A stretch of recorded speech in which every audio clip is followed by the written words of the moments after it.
A very, a very warm good morning to one and all on Sunday morning. So glad to see so many of you. And may I request to rise for ICM motto?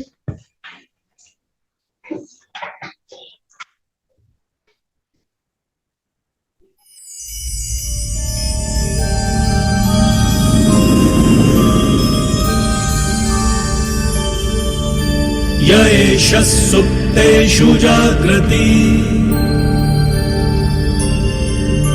य एष सुप्तेषु जाग्रति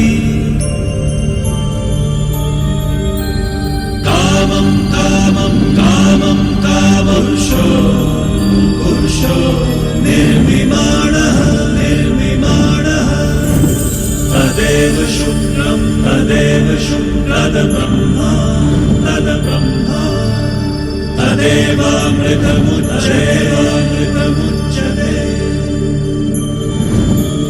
तस्मिन् लोकः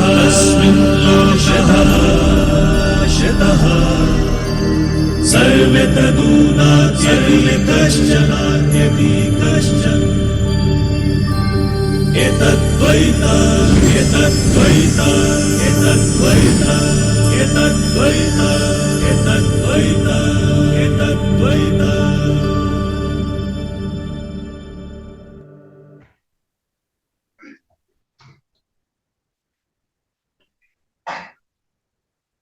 So friends, today we are here to understand the opportunities from FEMA. Last Saturday we had first series on Bhagyoday session, and this particularly is a great side of our dynamic and humble chairman taken by Saya. Today he is physically not here because of his professional engagement, but virtually he is very much around.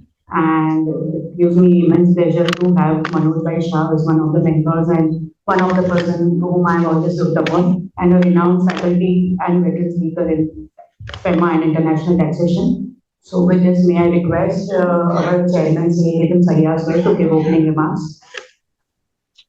Thank you, Jinal. I think a wonderful session being planned by the Professional Development Committee on Bhagyoday series. This is the first program of Bhagyoday series. The Foreign Exchange Management Act, FEMA, the opportunities in FEMA.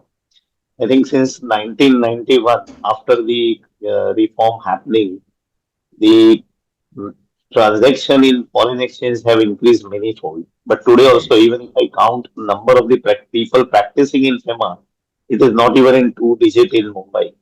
If we have to, see in 30 years time frame, how many people have started practice and how many people are there in FEMA, there are hardly anyone practicing in FEMA. The act is the perhaps smallest act which we practice, but the opportunities are very, very big in FEMA. Each family, you will see somebody is traveling abroad, somebody is going for business, somebody is going for education, and there are a lot of implications beginning with the TDS to any other tax implications.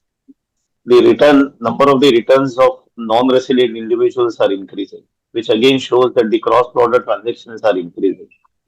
When we thought of FEMA as an area and opportunity for SMP to specialize, I think an instant name came in my mind was Manoj Shah.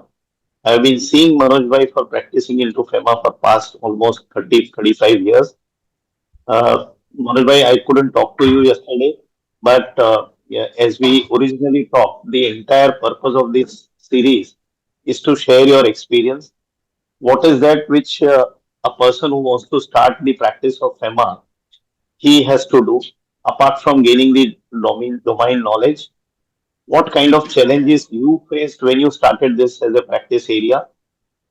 In those days, I'm sure you had to go to RBI, practically physical basis. Now everything is online, but still, those are the unique experiences. The kind of struggle, the kind of gestation period which you have experienced while practicing into FEMA. Uh, Me as an individual, if I'm a small and medium-sized practitioner, I want to start a FEMA practice as one of the area of specialization.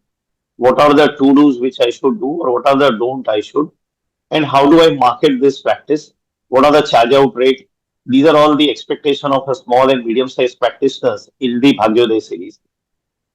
With this, I request all the members kindly spread a message about Bhagyoday series, and also requesting all of you to go through the website of Western India Regional Council. We have been doing a lot of activities, and our all 21 council members are highly committed, and they are there.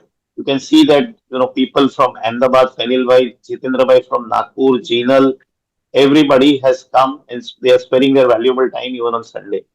So my request to all the members who are present virtually, who are present physically is please look at the activities of WIRC and try and please tell your friends also to take an active participation into the all activities of WIRC. Thank you so much. Over to you, Jinal. Thank you, Chairman sir. As rightly said by all 21 of us are here and we are committed to serve for our members and for our students. We have Vikasa Chairman CA Jitendra Bhai Sanghani also. He has also planned a number of activities for our students and all our activities regarding all our programs, study groups, everything has been uploaded on WIS website. So we looking forward for your active participation and collectively work for the profession. With this, may I request Vikasa Chairman CA Jitendra Sanghani sir to come and formally introduce to our today's speaker, CA Manoj Shah.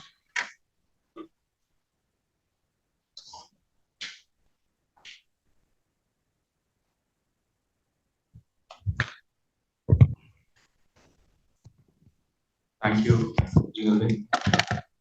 Friends, we have CA Manoj Shah sir here, and he had been in practice, rather he qualified in the 1987 and the founder partner of the firm Shah Modi and Company Chartered Accountants.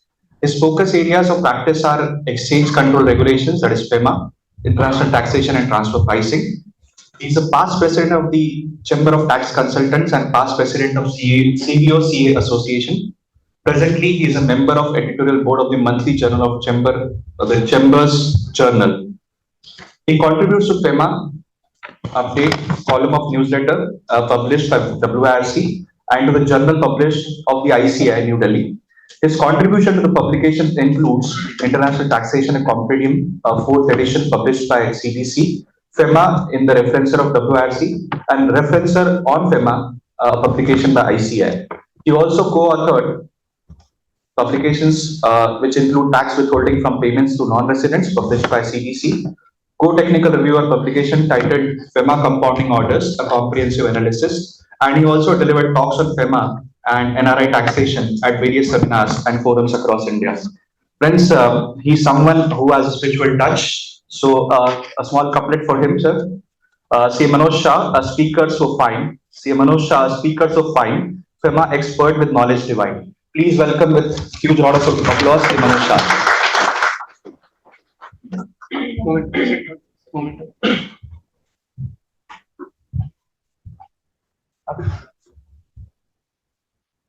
We already present a small moment to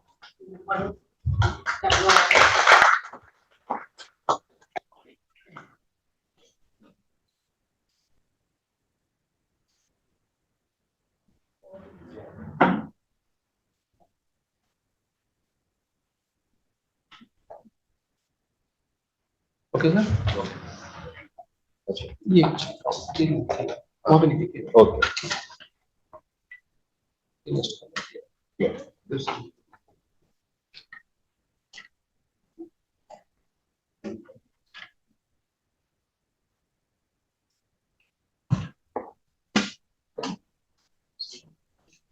Students program. Good morning. Good morning. Good morning. It's really a pleasure to be here on Sunday. And thanks Jitendra and Jinal for taking out time on this Sunday morning. And of course, it's always pleasure to be studying anything which is related to a profession on Sunday morning. And that's how I am here. But it is more pleasure in terms of speak on FEMA. So Chairman sir mentioned in the initial remarks that how did I started my journey and what are the bottlenecks and how do you look at it. So I'll share that experience and give you flavor, how it all began. So 1991 was the year, which is a landmark year in Indian economy, I would say. So if 1947 is the year of independence, 1991 is the beginning of an economic independence for the Indian entrepreneurs. That's where, we say that, we started liberalizing. It was necessity that we had to choose this path. But point is, 1947, 1991 are the years which are really landmark because the new industrial policy was pronounced. And that gave way to Indian entrepreneurs to invite foreign capital. Prior to that, foreign capital was always a taboo. You had small initiatives taken by government, say Maruti was introduced in 1984, 85, or you had a technological collaboration. Tata Motors, if you see the history, they had a collaboration with Mercedes.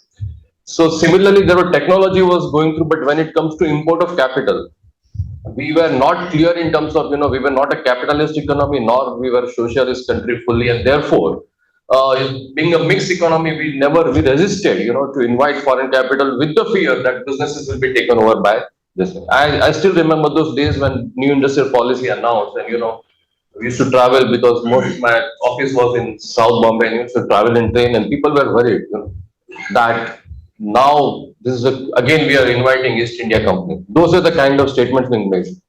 And somebody said कि ये गलत है, this is something wrong. कि आपको हमाम से ही नहाना है कि कैमे से नहाना है. The कैमे was the soap by PNG which was smuggled in those days because there was a demand. And this is the way which we are looking at it. I remember when I passed out my CA final exam, I bought a calculator. I bought a calculator which was HL 122 by Casio, costing 425 rupees in 84, 85. Why was this happening? Everything was smuggled. There was nothing. And in 10 years' time, you will find that today also the price of the calculator may be lower than that because the entire world's production has shifted to China. So China started opening up its economy in 1979. We started in 1991. They were ahead by us in terms of 12, 15 years. But they opened up, and what they did was they were purely controlled economy. So everything was, centric driven. What they did was they opened their economy on all fronts. Today also, if you see in India, if I have to have a retail, B2C retail, fully, I am not allowed. I have a lot of bottlenecks. I need a permission and approach. Agriculture is again because of political or whatever reasons. No such problems were there in China. They opened up everything because their approach in 1979 was to create employment and become manufacturing base, and that's what they succeeded. So they opened their entire economy for manufacturing, for inviting foreign capital, be it retail, be it whatever you call it. We were, because of these political reasons, we started 1990 when the process started till 98, 99, then FERA was repealed and FEMA came into place, but we were still not fully opened up. So as against China, as against India, since we were in need of a foreign exchange and we were mixed economy, we had a capital market which was much better shaped than China. So our stock market 1992, that rise and fall, everybody knows, and we started in 1994 inviting foreign institutional investors. So we said we allow you to invest on our stock market. So that's what the difference between China and India. We invited so-called portfolio investment very aggressively when you look at China, because China never had such mature market. They were not having so many companies also on their stock market.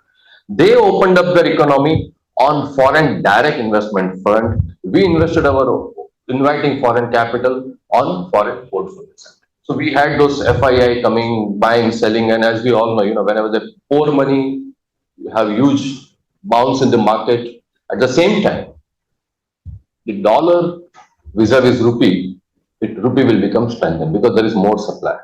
And whenever they pull out the money, the reverse is the case, right? So this is where foreign exchange comes into play, right?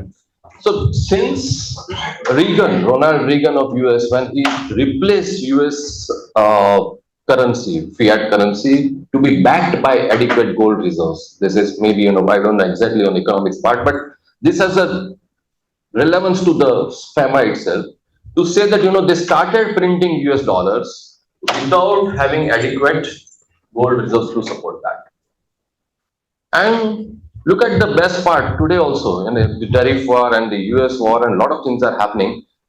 The world started taking it as a reserve currency, and therefore every country in the world, has got an export, or whoever wants to survive, wants economic sovereignty so called, has to have foreign exchange reserves. And US was at best advantage point. They had strong economy, but they started printing money wherever they wanted. Today, can you imagine a situation where a manufacturer gives credit to a customer to buy his product? Will you do any such business? I am a manufacturer. I'll give credit to my customers to buy my own goods. I take money and I again lend him. I take money, I again lend him. And that's what China is doing, Japan is doing. You look at the world's reserves of US dollars and who are the biggest investors in US treasury bonds. On one side, China will have a trade surplus with US, and the same time is the biggest investor in US treasury bond. The world is now today's environment or today's economy. The world, if you want to rule the world, it is economy and exchange. This is the where the relevance of foreign exchange management. If you want even whatever we are today, 19, late 90s Southeast Asian economic crisis, 2008 Lehman Brothers crisis, 2013 foreign exchange changes, whatever we have surfaced, whatever we have faced, and we have succeeded in this thing is only because of Reserve Bank of India's extremely prudent policy. Those were the time where India succeeded, shielded its policies, no further liberalization, whatever. There was a lot of pressure when we started 1999 and 2003 and 4 that India should liberalize, India should open up its economy, rupee should be made convertible. I touch upon those aspects as we go along. Just trying to make you aware that all these economic events which could have had a devastating effect on Thailand, Malaysia, even UAE.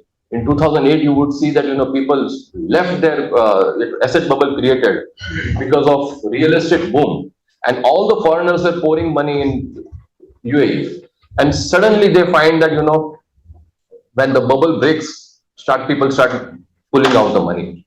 You will find that as on date also, when we say India is quite opened up, we haven't opened up our real estate sector as much as we have opened our portfolio sector.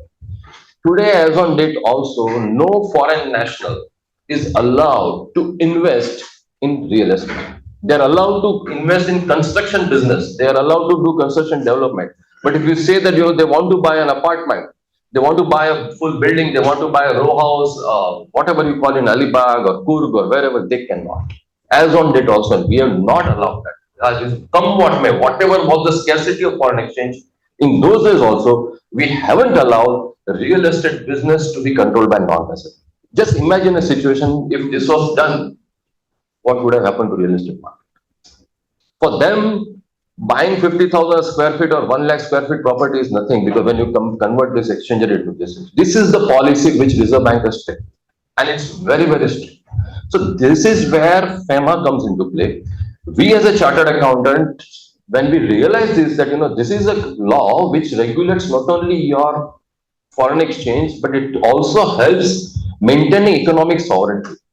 Today, we are sitting quite safe. Look at the neighboring countries and their foreign exchange position. I remember Nigeria as a world's, I think in African continent, probably they've got the largest oil reserves, right?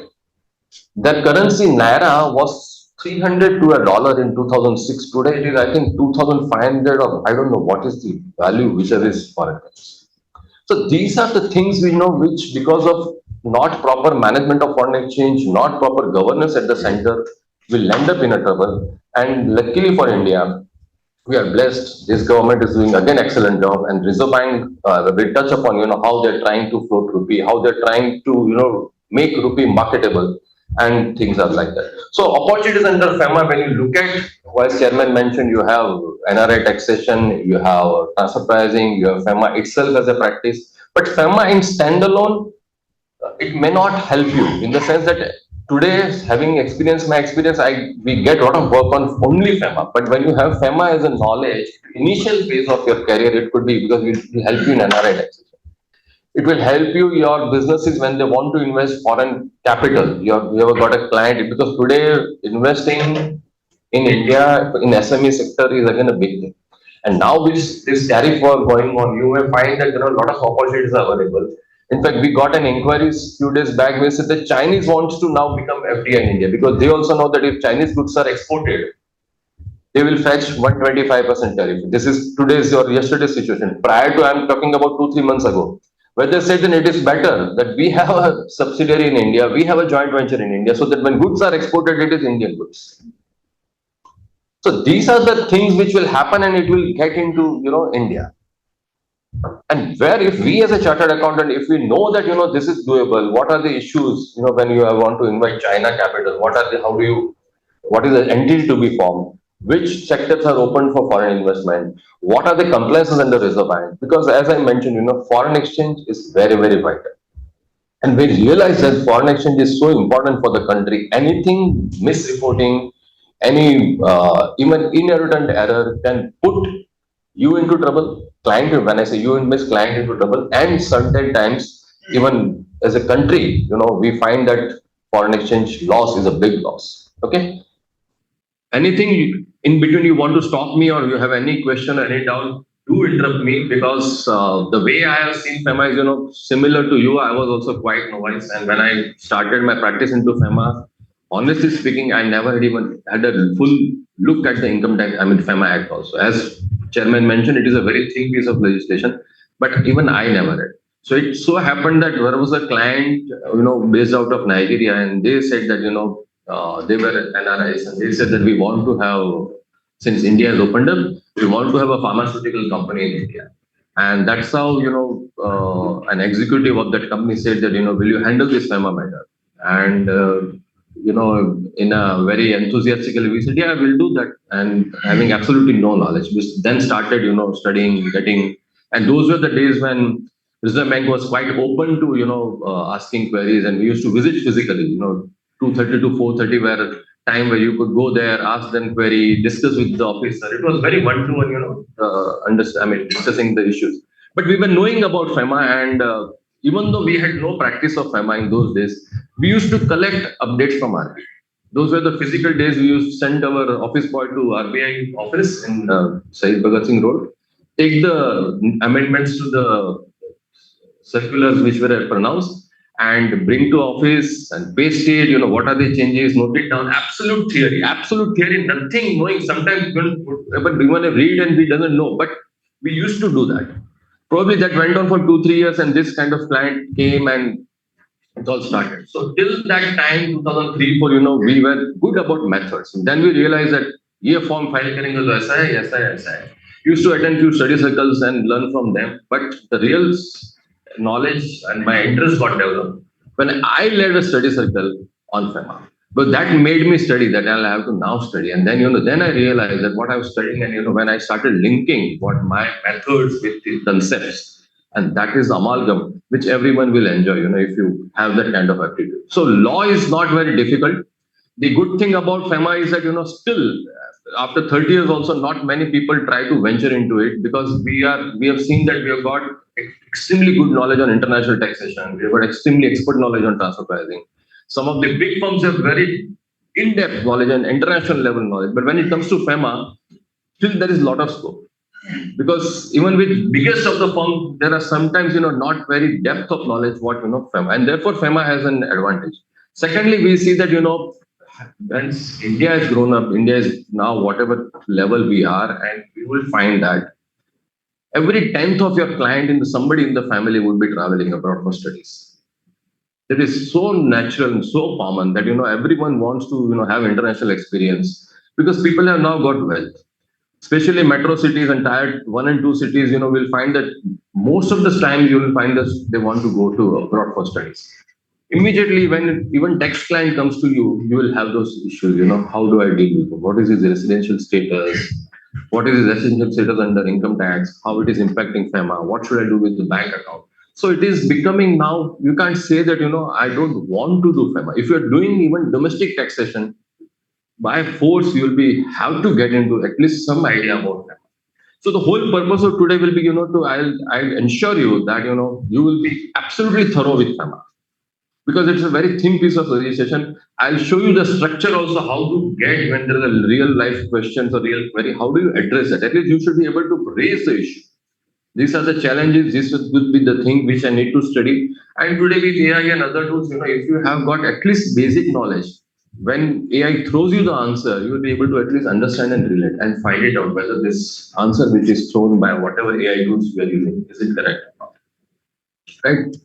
So this is an act which is related to consolidate and amend the law relating to foreign exchange. The objective of facilitating external trade and payment and for promoting the orderly development and maintenance of foreign exchange market. To channelize foreign exchange flows for the productive and long-term purposes for India. This is what is the purpose to channelize the foreign exchange, and we'll see how it is channelized. When I gave the example of real estate not being allowed to non-resident and foreign investors, this is where we are not allowing foreign exchange flow to go to particular sector. We'll allow it to go to wherever we want. So this is how we channelize and use it for this. So a foreign investor comes, GMR comes, they say we want to build an airport, fine, you do. But you say that, I want to buy an apartment where, I Trident Oberoi, at Derman Point, will not allow. If it is hospitality business, yes, but standalone, you just want to acquire a house building. So this is where the FEMA policy will guide. It has got only 49 sections, and even out of 49 sections, only 1 to 9 are substantive, and RBI is interested with the administration and implementation of FEMA. So these are some of the important sections under FEMA, and as we have seen that lot of what you call non-desirable practices or people have misused the law. Therefore, some of the sections have been introduced under FEMA, which says Section 37A of FEMA. Power to seize, which says value equivalent to Indian assets for overseas assets or foreign security can be, if it is created outside India, in contravention of Section 4, Indian FEMA gives power to attach equivalent assets in India. What happened to Vijay Mallya or Nirav Modi? If they've created asset overseas in contravention of FEMA, the FEMA gives power to seize equivalent assets in India. Section 42, it says that every person who was in charge at the time of contravention was committed shall be deemed to be guilty. It also makes the director of the corporates to be responsible if you are in charge of contravention at company level. So therefore, also this one has to bear in mind. Section 46 says that, power to central government to make rules. So of late, from 2015 onwards, the transactions which are on capital account are governed by central government, and which are transactions under FEMA which are on debt account are governed by Reserve Bank. So I'll touch upon that, what is capital and what is current. And 47 of grants power to RBI to make regulations. So this is key managerial personnel, what I mentioned about, these are the compounding orders where directors have been held responsible under FEMA. Now,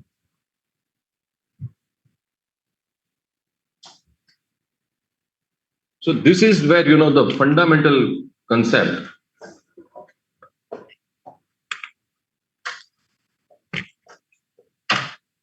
who owns foreign exchange. And this is a starting point to understand FEMA as a concept. For the persons who are resident in India, it is the central government who owns foreign exchange. Right? When I say central government has in turn given power to central bank, which is Reserve Bank of India. Every country will have its central bank until the time we achieve full convertibility. So today, if an exporter from India, he exports the goods, okay, and he receives dollars. Say he exported goods worth 1 lakh. He receives wire transfer of say $100,000, right? $1 lakh. He gets Indian rupees. So what happened to foreign exchange? Why you and me are not allowed to keep foreign exchange? These are the natural questions one should have. If I have exported the goods, this situation is not there in Singapore. If I'm from a Singapore company, if I'm exporting dollar or euro, I'll be allowed to maintain dollar and euro. Leave apart Singapore dollar. I can have bank account in Singapore in US dollar. I can have bank account in euro. I'm allowed. Today you and me are not. Right? It is only limited EFC account. Right? We have for 1 month or 30 you allow that. So this is where, as a country, who owns foreign exchange? Moment we realize that I am not supposed to own foreign exchange, it is becoming all the more obligation of me that I should be properly surrendering it, selling it, whatever you want, right? So comes realization and repatriation of foreign exchange. This is section 8 of FEMA. Save, yeah. But you asked me a question. Yeah. Really sound very honest. So you mentioned till the time we achieve full we are not allowed to gain. So convertibility means that so today you and me, if you are allowed, like Singapore, to have for any foreign currency you want. So rupee is convertible, I mean rupees, I can give rupee and buy and hold it. What is happening today is that I'm selling to foreign exchange. I'm on foreign exchange. I have to compulsorily sell to Reserve Bank or its authorized dealer, which is all banks, right? Any bank where I have my account, they're authorized person to deal in foreign exchange. Reserve Bank has given a license. When I say India is open on capital account convertibility, that means I am allowed to hold any currency. And if that is the situation, none of us sitting here would hold rupee. We all would get dollar. Just imagine. Right? So capital which is there in rupee, today if you are sitting on a net worth of whatever, right? On an individual level, you got equity, you got mutual fund, blah, blah, blah, blah, right? This is your capital. When I say you allowed to do convert, what you will do? You will convert into foreign exchange. I will buy NVIDIA shares. Today I'm allowed, but not fully convertible. Will touch it. So this is where, so foreign exchange belongs to central bank and treat foreign exchange as a commodity. आपने बेचा foreign exchange और आपने खरीदा, आपको रुपये मिलेगा. When foreign investments also is being made in India, today if Tesla is making a subsidiary in India or Apple has got a subsidiary in India, right? Apple would have sent say 500 crores to India, equivalent dollars from when they set up first company in India, right? They would have sent dollars, but everything when it got converted into, right? So it was stuck taken away by Reserve Bank.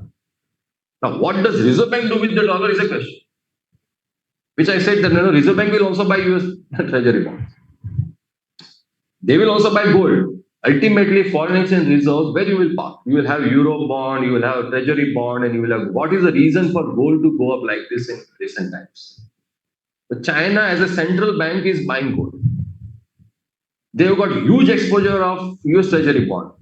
And now with the war kind of, see, look at the irony. I mean, you are at absolutely loggerheads, but you are the biggest investor of your, enemy's currency. It is interesting. So they started buying gold, and every central bank of the world in last few years have started creating the reserves in real gold rather than holding dollar. And that's where the whole play is. Now, if they go further, gold can go crazy. So the point is, having realized that this is the importance of foreign exchange, what is the law which to be borne in mind is that moment you have earned foreign exchange or foreign exchange is due, the word written in the act is foreign exchange due. Moment it is due to you, it is your obligation to realize and repatriate to India. Right? And very, very strict now. Very, very strict now. If you contravene this section, you will not be spared. You will not be spared because you are playing with the economic sovereignty of the country. And that's where the hawalas and people park money and all those things.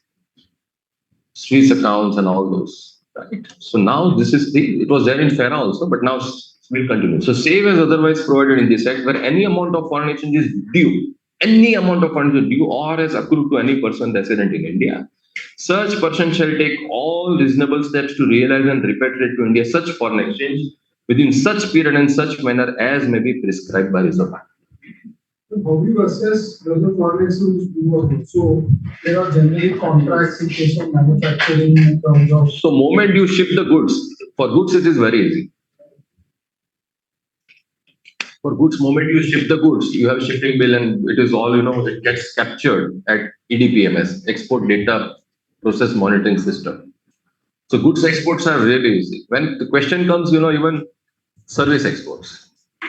When I've exported as a service, say for example, as a chartered accountant, you render a service. Now today is the last date in US, maybe tomorrow for filing tax returns for US residents, and you file return for US client in US, sitting here, and your foreign exchange is due to you, whatever based on agreement. So today, as on date, there is no reporting for service exports like we have for exports, right? But still today, if you realize foreign exchange, and every banker is insisting that please show me your invoice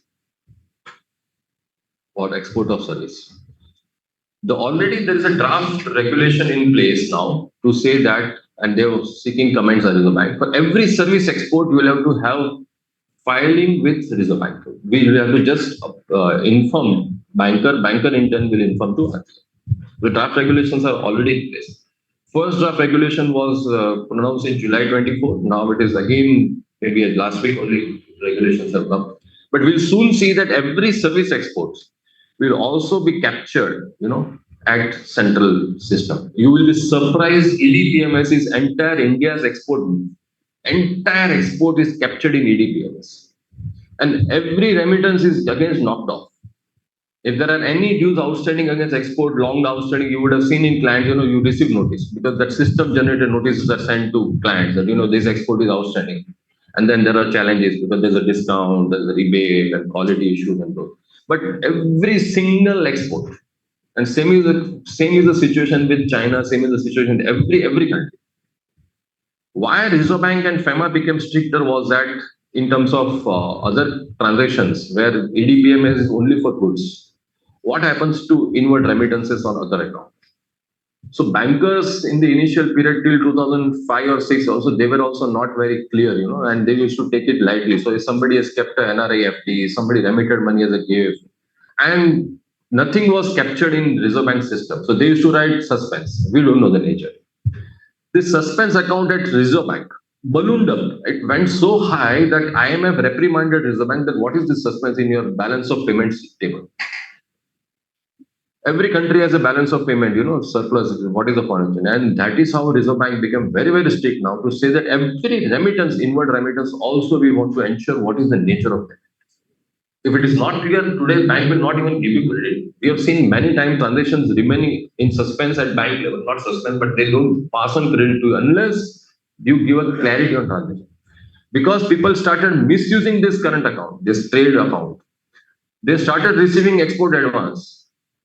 Because we'll pay income tax, but our foreign exchange, which is unaccounted foreign exchange, let us bring it back to India. Got it? So black money, reporting of foreign assets, everything is, all are linked. If you understand this, it gives you a fascinating experience, how things are really doing. And we come across many cases where HNIs have really parked money there. And now with tech boom and technology advancement and India's gaining supremacy in world economy, on a click of button, they get report from every economy, every country, what the Indians are holding. So these are the things. So the point is, moment foreign exchange is due, we'll have to realize.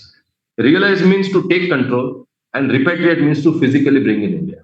So today, though, it is realize and repatriation happens at one go because everything is wire transfer, SWIFT or everything, right? And therefore, it is through banking system we receive.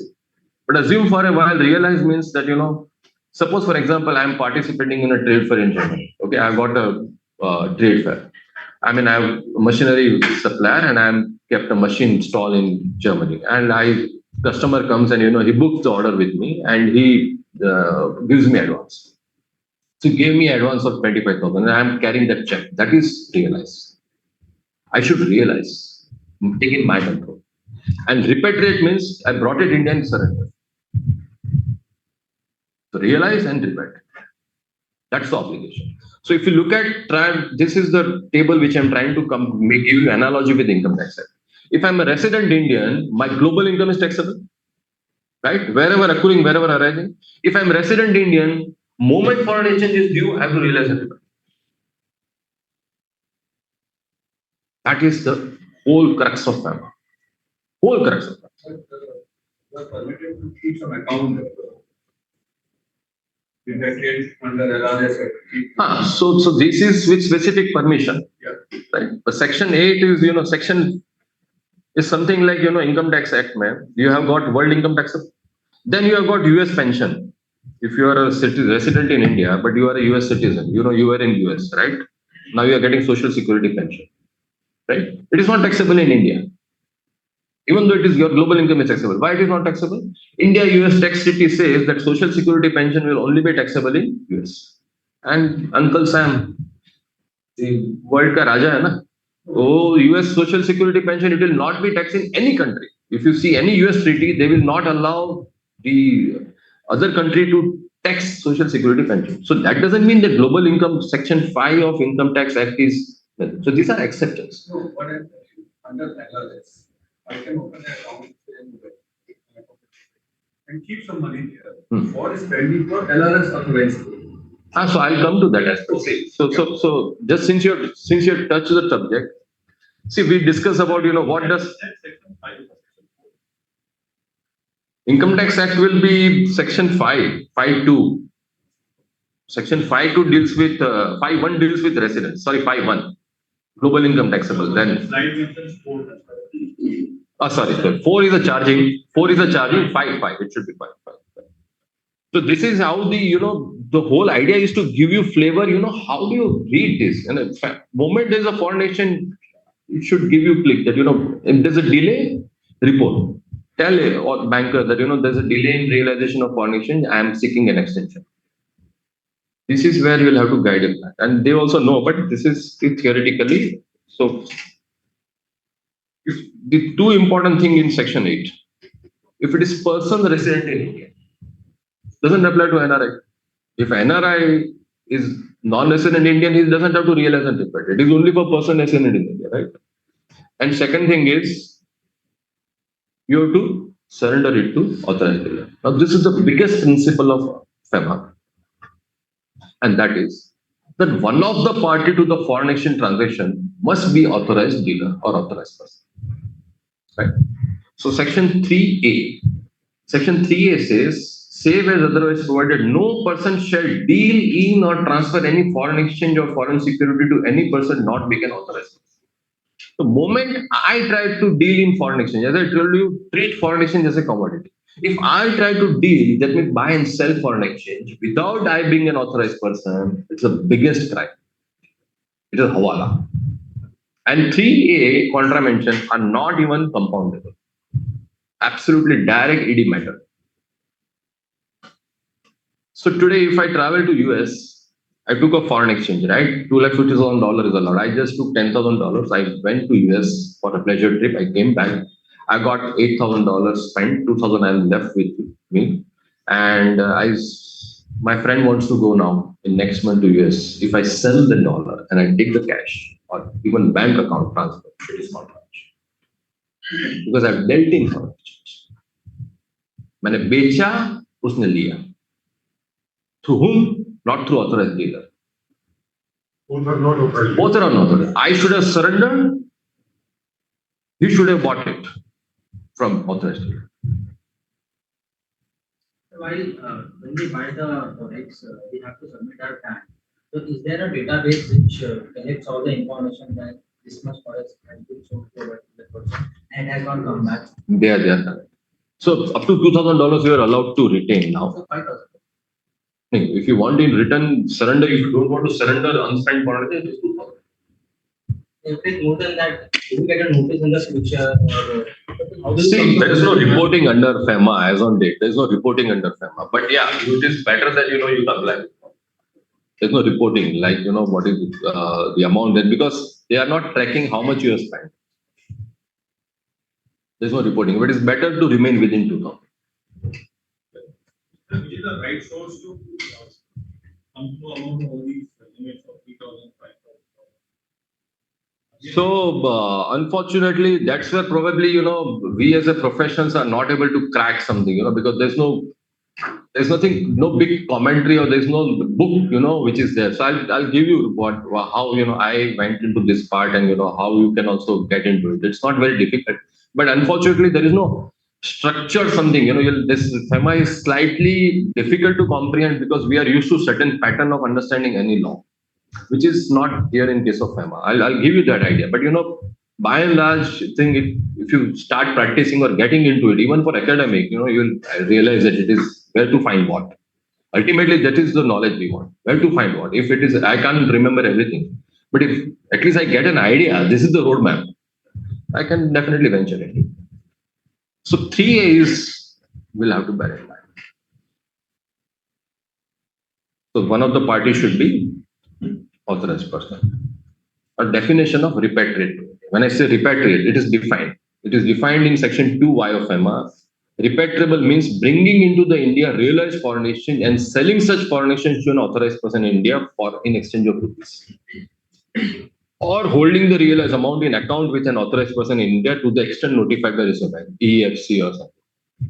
And include use of realized amount for discharge of a debt or liability denominated in foreign exchange, and the expression repatriation shall be construed accordingly. If I got a foreign currency borrowing and I want to pay it out of my realized amount, so this is also realization. I have knocked it off outside India with a proper tracking with the Reserve Bank. This amount.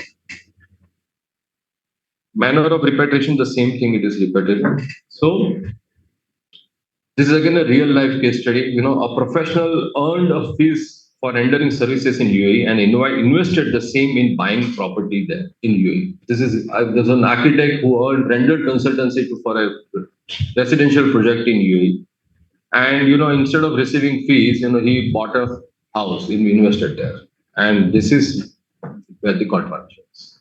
Now you can't argue that my fees was within the limit of 2,50,000. And you were as such allowing liberalized remittance scheme, nothing. Right? Section 8, realize, repatriate, and then send again. Because RBI wants to keep track of every cent of foreign exchange. So, but nowadays many clients are setting up entities in Dubai and trying to take billings for services or things in Dubai and retaining the money there itself. So that is, you have gone through Reserve Bank, you have set up a subsidiary. Right. Here is a case where I earn the fees. It may not be subsidiary, it may be just an independent entity. Fine. Subsidiary it could be individual can even set up a company. Set up. So that is fine. That is fine. That is where we'll come to this part. Will this type of intervention is compoundable? No, it is not compoundable. 3A is not compoundable.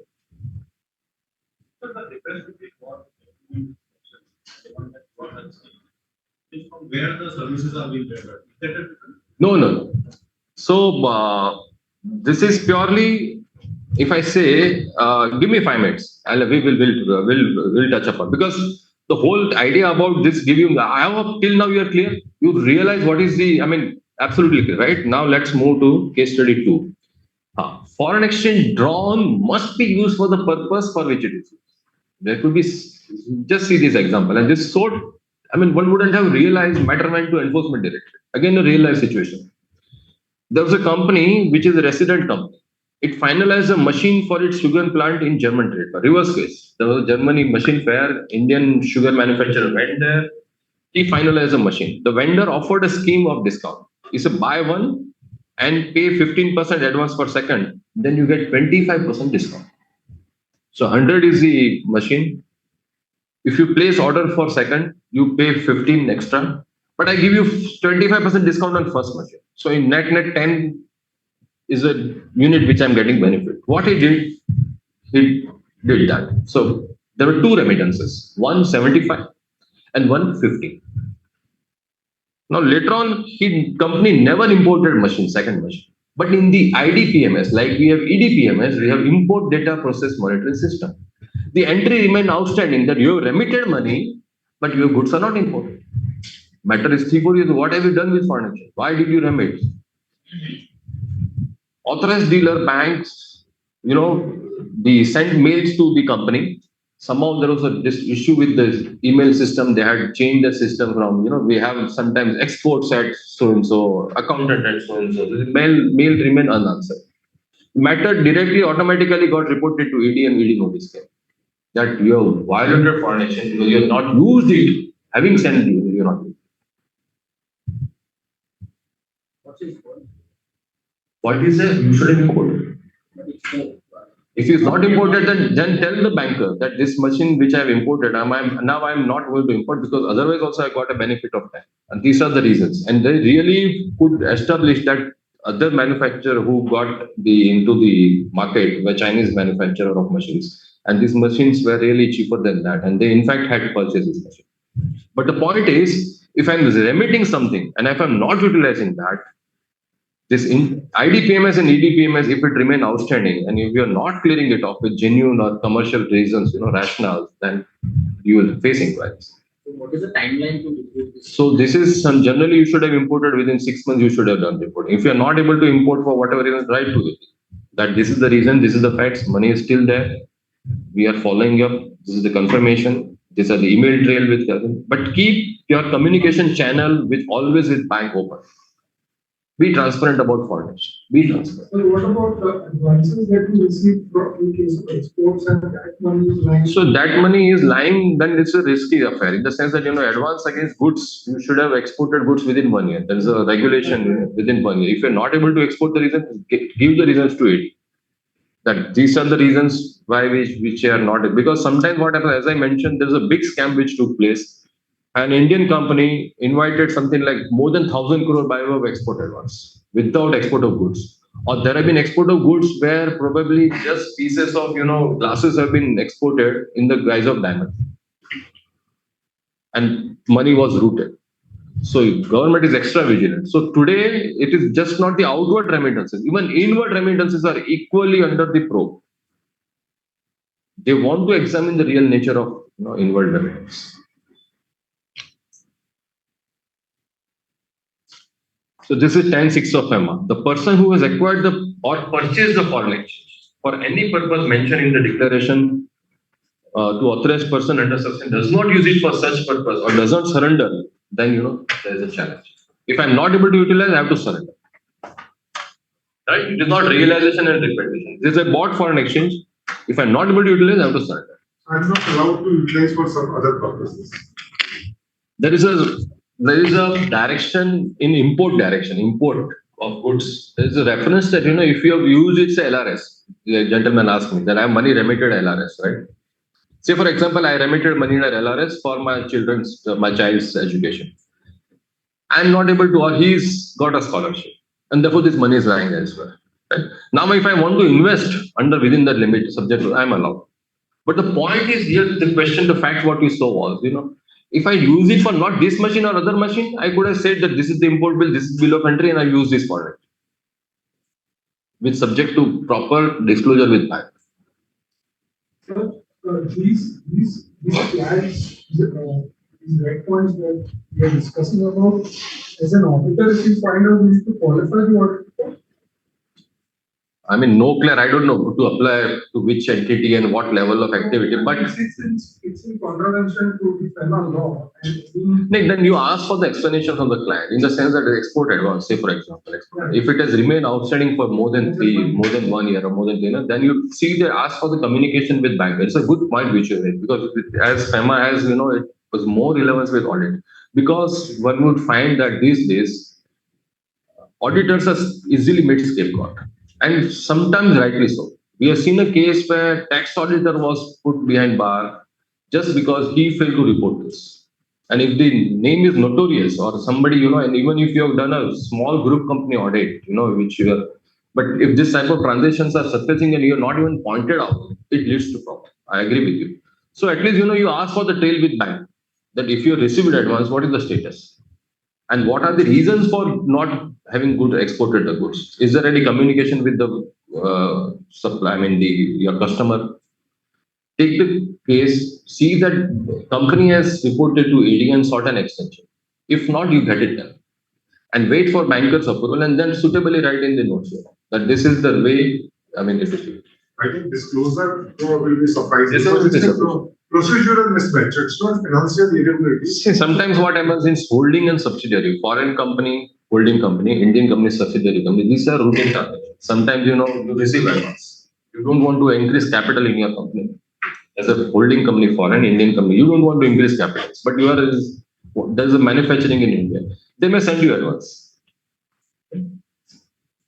and give you working capital financing by this matter. They don't want even to finance you by way of loan. So this is possible. This is one of the method of funding your Indian company. And because of some reason, COVID aa gaya, ye hoga, so there could be whatever reason you'll have to commercially justify and then take an adequate. here is a case, all the questions what we had, having understood the real foreign exchange, now let's understand the second most important concept in FEMA is capital account and current account. Okay. If we are very clear with the concept, your 60-70% of learning of FEMA and how to read FEMA is done. So concept of capital account and current account transaction was not in FEMA. The drawal of foreign exchange was regulated without differentiating between capital and current account. See, Narayan Murthy, used to say that when I when I wanted to buy a computer, desktop, those big one, he had to wait for 90 days just to, buy the foreign exchange. Even for travel, for US, people used to go to Reserve Bank office, knock the door and get that July 1991 days when India was, at the bottom of foreign exchange reserves, they literally locked the door of Reserve Bank, allowed nobody to come to Reserve Bank to buy foreign exchange. Today, we even can't think of this situation. Today, we swipe the card, we book our hotels overseas, we book, buy a magazine and whatnot. Those are the days when, you really file, go to bank, request RBI and get foreign exchange.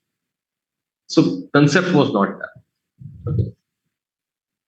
It was introduced in FEMA, capital and current. Definition of capital account transaction. Okay, before we go to definition, let me just give you understanding of this concept. Say, for example, there's a company in India.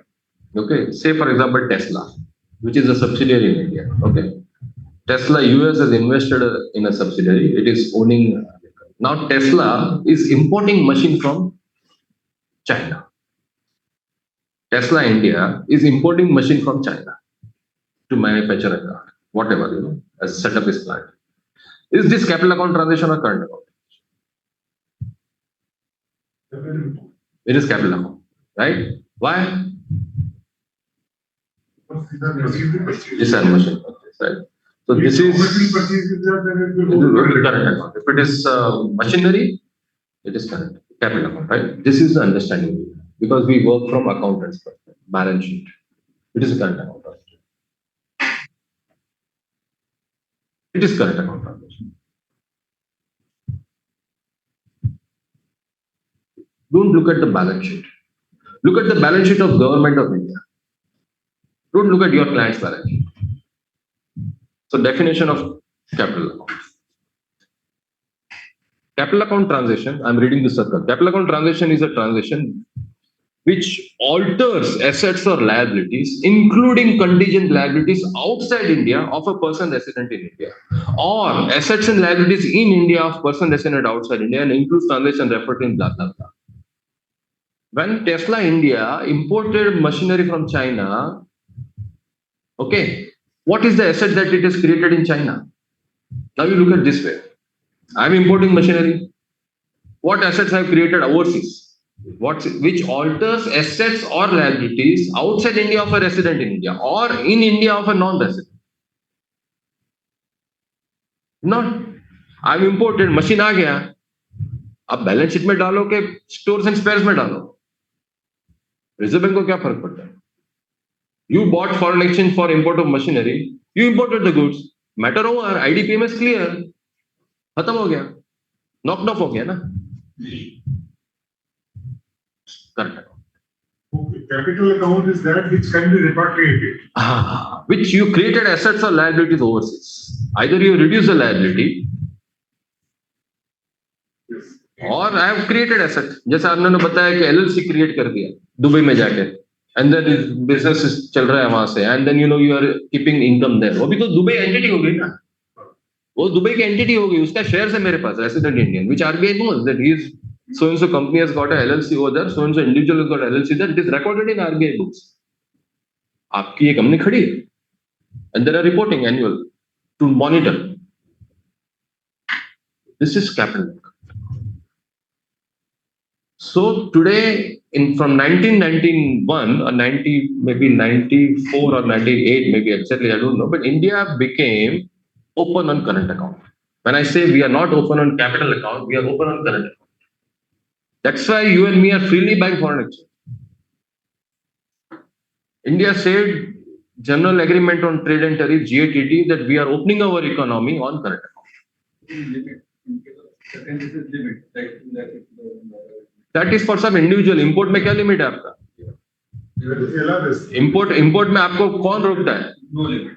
Right? You want import 100 crore, you import. Import 500 crore, import. Subject to foreign trade policy.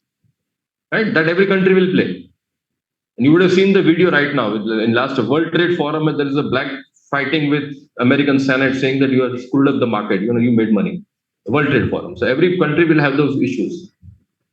मैं मेरे ion steel को sector को बचाऊंगा, वो ये करेगा, वो करेगा. So this war will go on, right? But the point is that this is capital and this is current. So if it is on capital account, mandatorily CA का role आ जाएगा. There is compliance.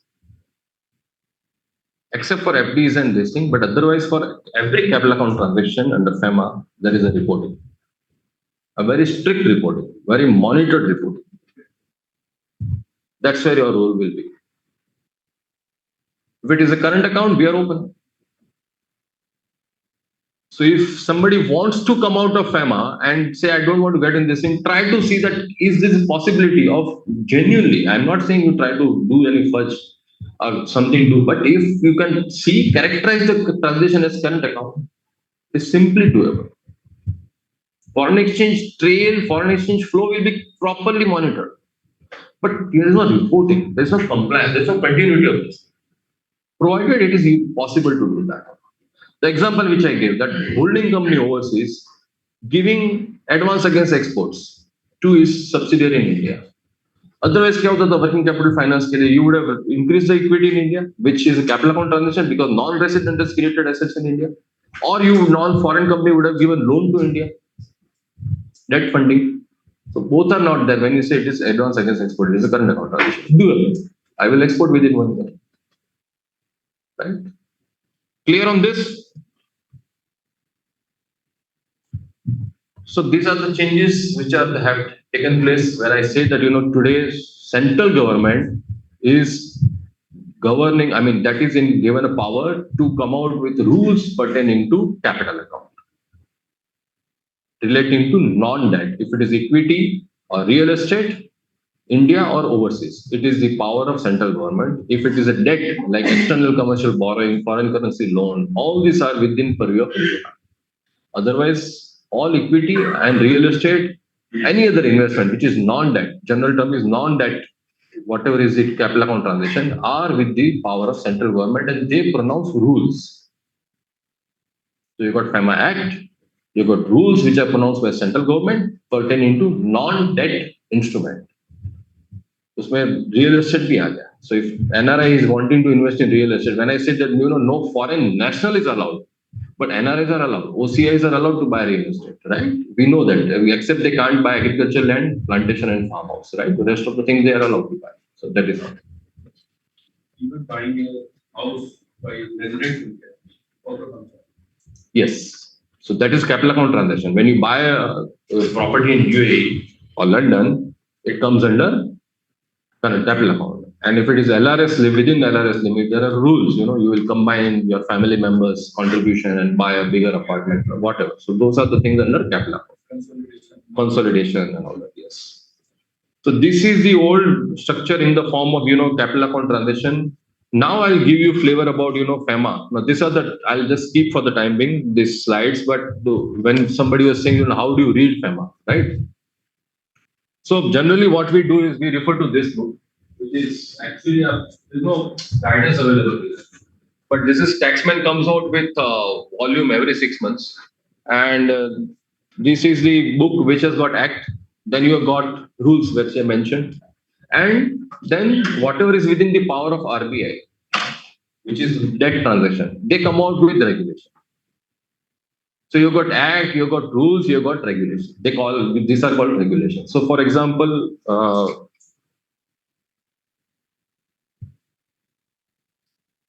item number 3, capital account transaction. Item number 3, any borrowing or lending in foreign exchange in whatever form or by whatever name code. This is notification 3R is a revised one.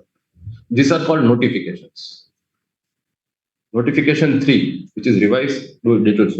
This is pertaining to foreign currency borrowing. Notification by foreign Is by Reserve Bank. Reserve Bank. Rules are by central government. So rules are by central government, notification is, and that's why these things become slightly complicated because we have income tax act. जो भी नया भी आएगा, but 1 to 292. There could be subsections, but it everything is one place. Capital gain or chapter 17 for TDS, capital gain, blah blah. We are used to those things. If it's GST, whatever, but it is one piece of legislation. Here you have got 1 to 49 FEMA. बाद में क्या? बाद में ये, so you'll connect the dot. So this rules, the regulation, again implementing agencies RBI. So government ने policy announce कर दिया. Government said you are allowed to invest in horticulture. That is a policy which, and you got rules, non-net instrument rules, any foreigner can invest in horticulture. But how to invest, which country to invest, what is the method of receiving funds, what is the reporting, all things done by Reserve Bank. And they will come out with regulation. Then they come out with directions. To summarize this regulation in easy language, because notification is the process of parliament. So every notification has got that process. Reserve Bank on its own comes out with directions, which are akin to say CBDT circulars.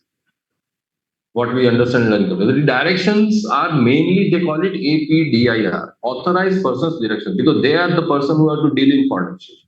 So it is a direction to banker or authorized person, but in turn, naturally, the person who undertakes the transaction. And these directions are also binding.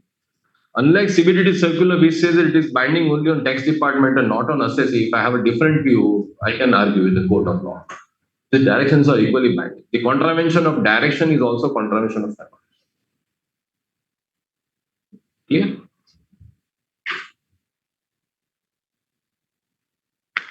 Dues payable on use of credit card, whether in the nature of borrowing. Now you have to start thinking, is it capital or current?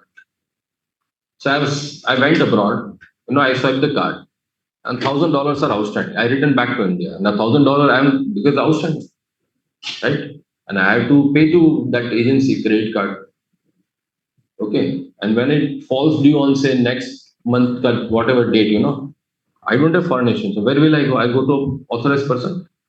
Hey, give me foreign exchange. This is my due. So swiping of credit card, is it current or capital? Actually, it is capital account because I created a debt overseas in foreign exchange. That is created. Use credit card. That is created in Indian bank. That's why it is capital. No? That's why it is capital. But so what is usually happening?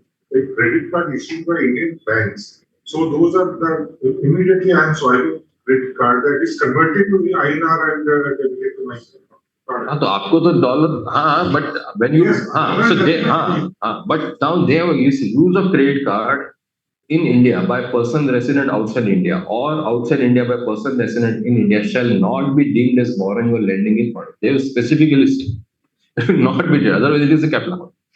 But to obviously overcome this, otherwise what kind of reporting will go? They say it will not be treated as a borrowing. It will not be treated as a borrowing. That means it is not a capital account. Right? But they don't actually put it to the minor transaction. They are now capturing. Now what is happening? So there have been many contravention and orders, especially setting up of a company. People have swiped the card, incorporated the company. Because there you do it on a day or two. I mean, just $1 company, $10 company, $100 company, you swipe the card and so that's where the contravention is. Umpteen number of compounding orders. So every capital account transaction should be routed through banker order. I shouldn't have done this. Even if I was carrying traveler's check or hard currency, I shouldn't have done that. I should have come back to India, should have instructed my bank, this is I want to incorporate a company, file proper forms, run through the procedure, and then incorporate. In one of my clients' case, he has found the company in USA. The USA consultant has asked for the money that has to be transferred. So what they said that he transfer it to this account in India and we will make the payment. They told to transferring some of the account in Indian account, Indian person's account, and they said we will make the payment for your corporation for that. Who will transfer from overseas? Overseas consultant told you have to transfer 45,000, 50,000 as an amount for forming a company in USA. So what they told to transfer in this Borivali's account, Borivali person's account, and we will make the payment over there for हवाला ही हो गया ना. अभी capture नहीं होगा ना, यही तो गलती हो गई. कैप्चर नहीं हो रहा, वही प्रॉब्लम है. कैप्चर हो तो अच्छा है. आप what happens, you made a payment to non-resident by transaction in India.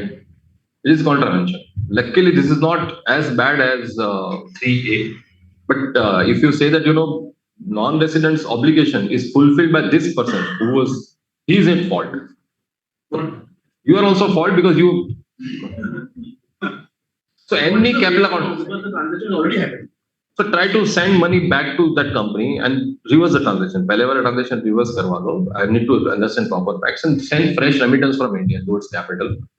And because every capital account transaction must be properly routed, you should, because there are annual compliances. I see everybody, every country wants to know what is the use of that fund.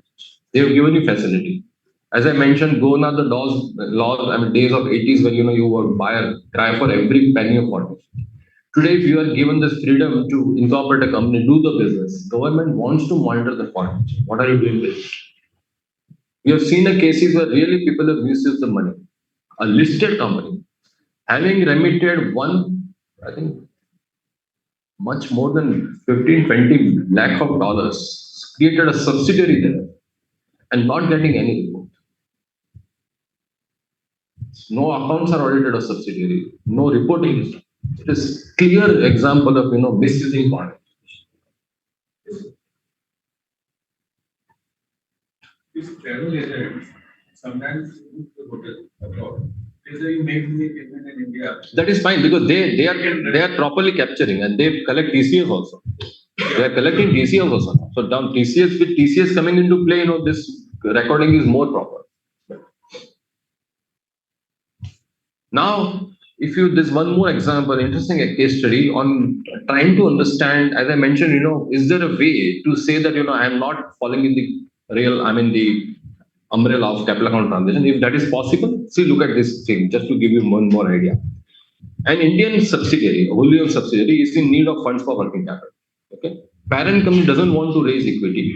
They are open to giving debt, but ECB policy requires long-term debt, and that too for if it is for working capital, minimum maturity period is 5 years. Is there any other way? So, what is the external commercial borrowing? Is a borrowing. As I mentioned, as I told you, rules are for equity and real estate. When it comes to debt, it is called external commercial borrowing. It is foreign currency borrowing, right? And I am borrowing in India. What is ECB? Say, for example, I am raising borrowing for Tesla. Suppose, for example, Tesla bought machinery from China, and it says that I'll borrow money. So what happened? Tesla US gave borrowing to India. Say $1 million it gave, and it imported a machine. Okay. Now $1 million coming to India. Okay. So whatever is the equivalent INR, it got credited in the books. Right? That is the first transaction. Then Tesla India went to bankers, said, I'm importing machinery from China. It is worth $950,000. Give me foreign exchange. This rupee was used to buy foreign exchange. It went to China. Right? Now in my books, it is a foreign currency borrowing, but it appears in rupee because foreign exchange belongs to central government. Got it? So 85 crores, suppose, is the value of INR, which is appearing in my books as a debt. But when I become payable after 5 years, I'll again go to bank and say that now I have to return $1 million. Give me foreign exchange. And whatever is the foreign exchange as on date 95, 98, they will give me. Got it? Provided you have done all the reporting and it is properly qualified as ECB, then they will give you. This is ECB, and ECB is very, very strictly monitored because it is a debt. And today, if India is sitting on say 650 billion worth of foreign exchange reserves, assume for a while out of this 650 billion foreign exchange reserves, if 600 is a debt, you and me won't be able to sleep peacefully. That means Reserve Bank has to pay, honor this commitment, right? Therefore, Reserve Bank is very, very strict when it comes to debt borrowing to say that if you are raising the debt, it has to be properly monitored, only for manufacturing, not for speculative purposes, not for stock market investment, not for real estate buying selling. It is very, very strict regime for foreign currency borrowing because we don't want our foreign exchange reserves to get ballooned up because of debt. Any time in our foreign exchange reserves, if the borrowing portion component is more than 28-30%, it's an alarming for any central government, and they will not allow this. So therefore, we are very, very strict. Coming back to the case study, now this company doesn't want ECB because if there's a long-term tenure for ECB. If you want to raise foreign currency borrowing, it has to be minimum 1 year for manufacturing, 3 years for, or if it is working capital, at least 5 years. So what is the way out? Solution: funding Indian subsidiary through standby letter of credit. SBLC in favor of Indian subsidiary based on guarantee of a foreign company. The funding will be in INR as based on SBLC, Indian bank or Indian branch of the foreign bank. Okay, so what happens? Tesla US will park an FD in US. On the basis of that fixed deposit, or back to back, Indian bank will be allowed to, he stands as a guarantor, whatever, standby letter of credit or backed by real funding, and then Indian bank gives money to Indian subsidiary of Tesla. This becomes a domestic transaction. Because ultimately I am borrowing rupee from this thing, it is bank to bank is important. So this becomes and this is clearly permitted under FEMA also. It's SBLC based on the guarantee given by non-resident. So this is where contingent liability for non-resident. I have not created any contingent liability. This is a guarantee given by non-resident. Otherwise, creating a contingent liability is also a capital account transaction. But non-resident creating a contingent liability is not. So this is how you can create. So even on basis of NRE, FD or FCNR deposits, you can borrow. Indian company can borrow. Indian LLP can borrow, and this is permitted. Right? So if there's a direct loan is not possible because ECB is only possible by private limited or limited company. An LLP or partnership firm or proprietary concern cannot borrow. But against the collateral of fixed deposits in NRE, you can. Of course, the rate of interest is quite high because it is not same party borrowing. It becomes a third party borrowing. Because NRE, even if it's a partner in LLP, a non-resident Indian is a partner or an OCI is a partner, still it is not considered as a same person borrowing against my FD. So that spread of 2% is not there, it is higher. But at least this is a way out in terms of raising funding, without getting into the capital account transaction. Now look at some of the transactions, gift of Indian assets and impact under FEMA. Indian equity instrument, resident gifting to non-resident. We have seen many cases where, father has got children, those children are residing abroad and he wants to gift it out. Because of his old age, he wants to gift it out to shares, which are portfolio shares, which are business shares in the form of private limited business, and he wants to gift. This transaction is requiring prior approval of RBI. You will have to go to RBI, seek an approval, and then reverse transaction. Non-resident is wanting to gift you shares of Indian company. Okay, that is allowed. Non-resident is got us shares in Indian companies. Say, for example, he has got shares in portfolio investment scheme, other shares, and he wants to gift it to resident. It is a capital account transaction because non-resident is reducing his capital assets in India. There's a change in assets in India for non-resident. It is a capital account transaction, but it does automatic. Doesn't require approval. Mutual fund units. Again, in case of approval, you are saying that you have to file some forms or no, there's no plain paper application. Give the reasons, file it to bank, give it to bank will take it to RBI. So today, professionals or consultants are not allowed to approach there. You can't even try directly. They will say you go to AD. So AD knows the customer very well. They know the history. That is the reason. So you'll have to do it. Gift of foreign assets, foreign securities. Non-resident is wanting to give securities to resident. Now it is under subject to Foreign Contribution Regulation Act compliance. So if non-resident is giving gift of foreign company shares to a resident Indian, it is permitted subject to compliance under FCR. Prior to this, to 22, it was no such compliance was there. So people used to structure the gift. In the Flipkart model, the Singapore company shares were gifted to the promoters. A company was created in Singapore with very thin capital. Only 50,000 rupees, not even $50,000, 50,000 rupees. Structure was there in Singapore, and this company was then holding Indian company and other things. And then the shares were gifted to India promoters. Okay, got it? So no, NR2R was permissible at that point of time. Now it is subject to FCR. Still it is permissible, but now it is subject to FCRA compliance. But gift is permissible. So these are the structures where I told you FEMA knowledge is required. What is the law under FEMA? What is tax impact? 56(2)10 में gift में tax होगा क्या नहीं? That is different issue. But under FEMA, this is the situation. Right?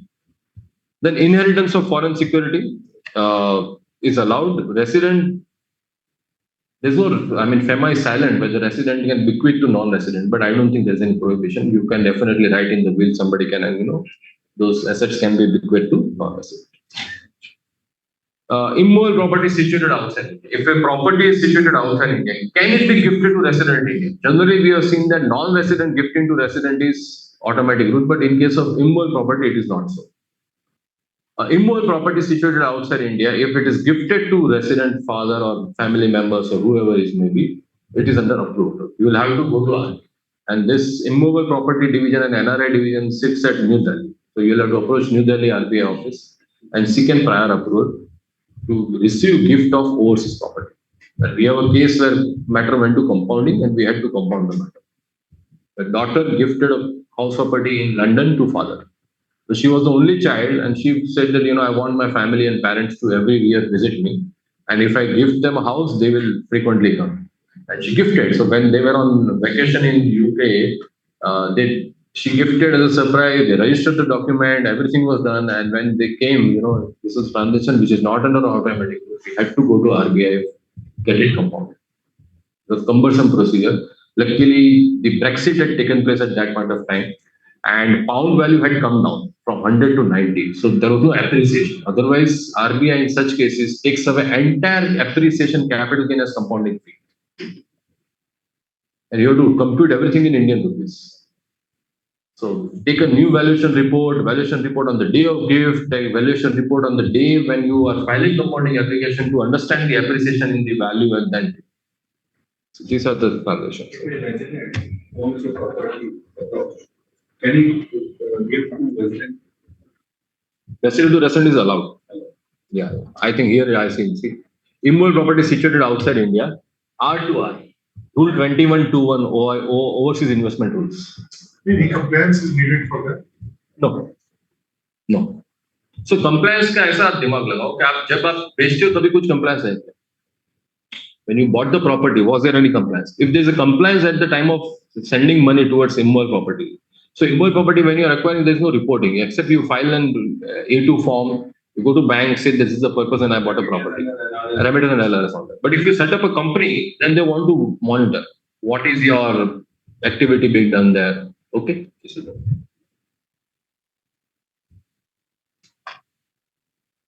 The change in the nature of transaction because of passage of time. The point which advance against exports or say this advance against imports. I mean not imports, but trade payables, import payable, and you continue for 3 years or more. There are compounding orders where it has been treated as a deemed ECB that you are raised. It is now in the nature of foreign currency borrowing. So beyond 3 years, bankers will go to RBI and take approval, and RBI in many cases have treated it as a deemed borrowing and have leave it compounded. So there's no concept of deeming fiction under FEMA, written name. But by RBI's practice, in many cases where there are import payables, especially import payables, and it remains outstanding beyond 3 years, it is treated as a deemed ECB, and these are the reference to compounding orders. Now, another way, whether you want to raise money overseas in foreign currency without getting into the nature of capital account. One is called factoring. You can discount your export invoices. So even though you are raising foreign currency borrowing, but this factoring is not considered as a debt. You discounted the bill, you received the foreign exchange based on difference, and they will factoring agency would have paid to real supplier. If your customer ultimately fails, you are allowed to remit money to the factoring company. That is also allowed. Recourse basis and non-recourse basis, both are permissible, but this is what is allowed. Now we come to current account. Absolutely clear on this? What is capital? What is now current is basically nothing but payment due on trade and current account. This is where the definition of current account is. And current account transactions are governed by central government. As I mentioned about capital account, non-debt are governed by central government. Even current account transactions are governed by central government because government said central government current account, we are opening our economy, it is free on current account. And current account transactions are divided into three categories. Prohibited transactions requiring prior approval of Government of India and transactions requiring prior approval of RBI. So while we say that we are open on current account, for economic interest, for sovereignty of the country, for protect certain sectors, and not allowing something going out of without any proper reporting, there are still some transactions which are absolutely prohibited. So transactions which are prohibited are given in Schedule 1. Transactions which require central government approval are in Rule 2. Schedule 2, and likewise. So, for example, we can't remit money for betting, for gambling. Today it is a current account transaction. If I want to, play for IPL to gamble in UK, I can. UK permits is a legal activity, but I can't remit foreign exchange for that. There are still some transactions which are absolutely on current account transaction, but not permissible. Buying of crypto. So, see, there's no clarity on crypto, but Reserve Bank is definitely against crypto. They lost in Supreme Court. Yeah, people are buying. So, crypto, as I mentioned, it is not illegal activity, right? It is a virtual digital asset, and this thing, right? Now, Reserve Bank, for its own reason, they are not encouraging. They are, even if you ask any banker, there are very few bankers who will entertain crypto transactions. Okay, because the reason is that crypto is used for, all illegal activities, either settlement of accounts for drugs or even terrorism and all that, and you can't trace it. So, if crypto is only if you are not exposed to foreign exchange. So there are exchanges in India. I think there was some issue with WazirX or I don't know, but CoinDCX or something. And if you are remitting money to CoinDCX in Indian rupees, and if you are buying whatever Ethereum or Bitcoin or anything, right, and it remains in your wallet in India, and you are not exposed to any foreign exchange, that is fine. If you are remitting or somebody is doing, I will not advise. I will not advise. This is no restriction on use of RFC account. This is what I want to highlight. When somebody returns to India, he's allowed to keep his foreign exchange, which was there in say NRE account, right? We have got NRO, NRE, right? When somebody is non-resident Indian, those NRE accounts are not allowed to be continued once you return to India. So you can park it to RFC account, resident foreign currency account. RFC accounts are not, under the limit of LRS.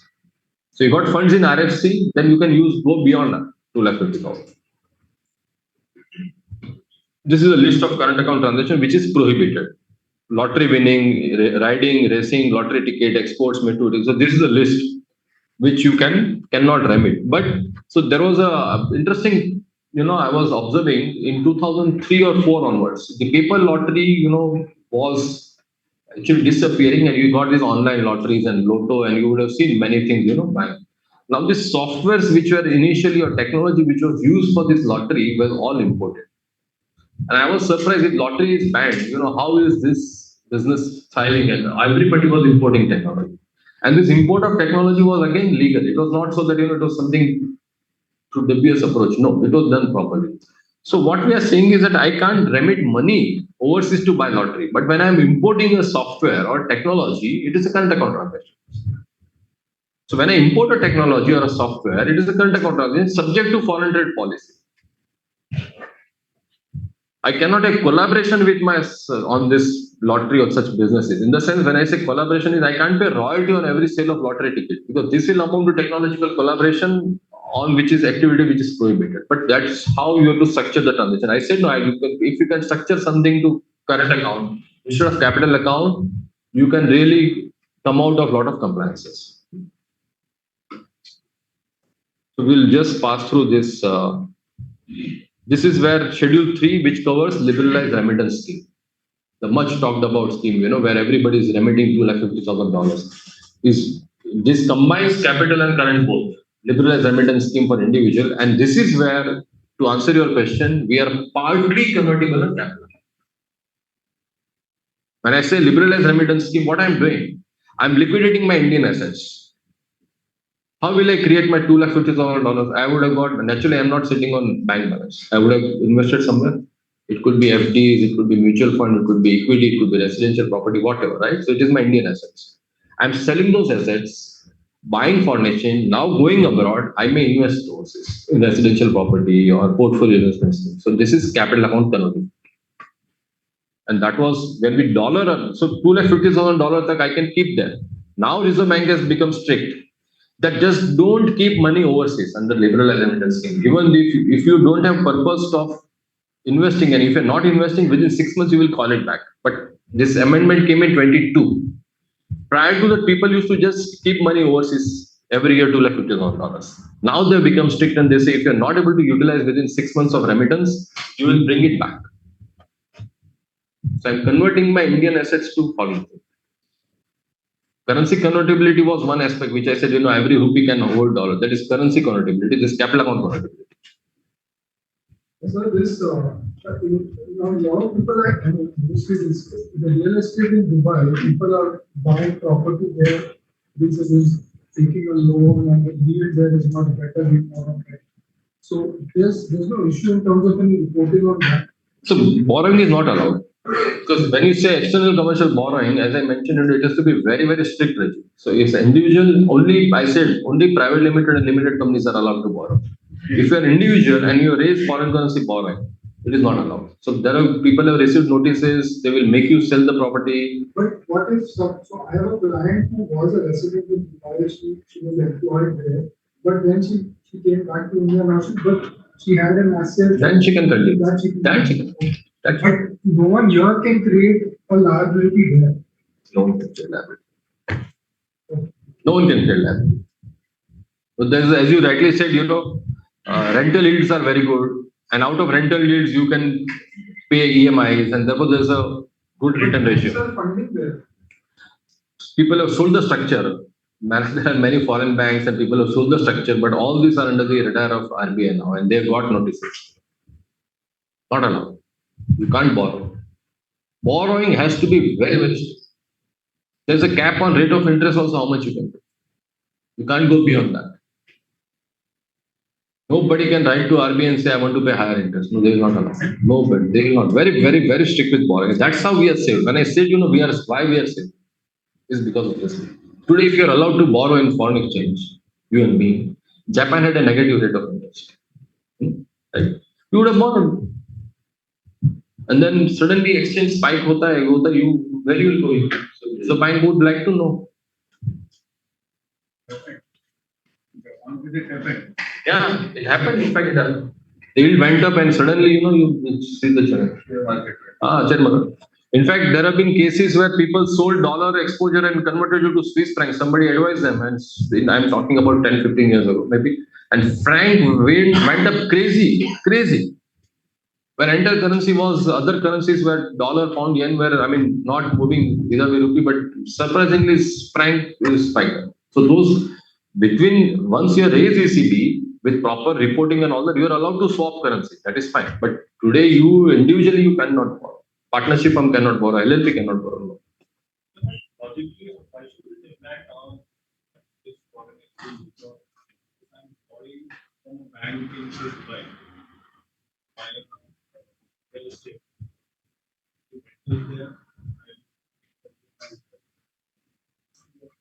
So rental and all this is commercial call. Today, maybe rental market is good, it may not remain. The point is, Reserve Bank is not encouraging borrowing by resident Indians except for the ECB guidelines. Is that, ultimately foreign exchange belongs to central government.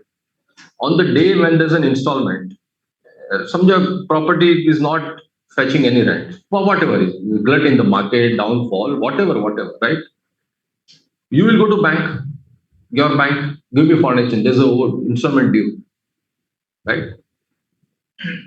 Therefore, they won't want you to any exposure on foreign exchange, they want to monitor, and they've discouraged this. They know that there's a temptation because this real estate is always what you call sensitive sector. Even in bank audit, branch audit or bank audit, if you're doing, what is the exposure of bank to the real estate is a sensitive sector. We report that.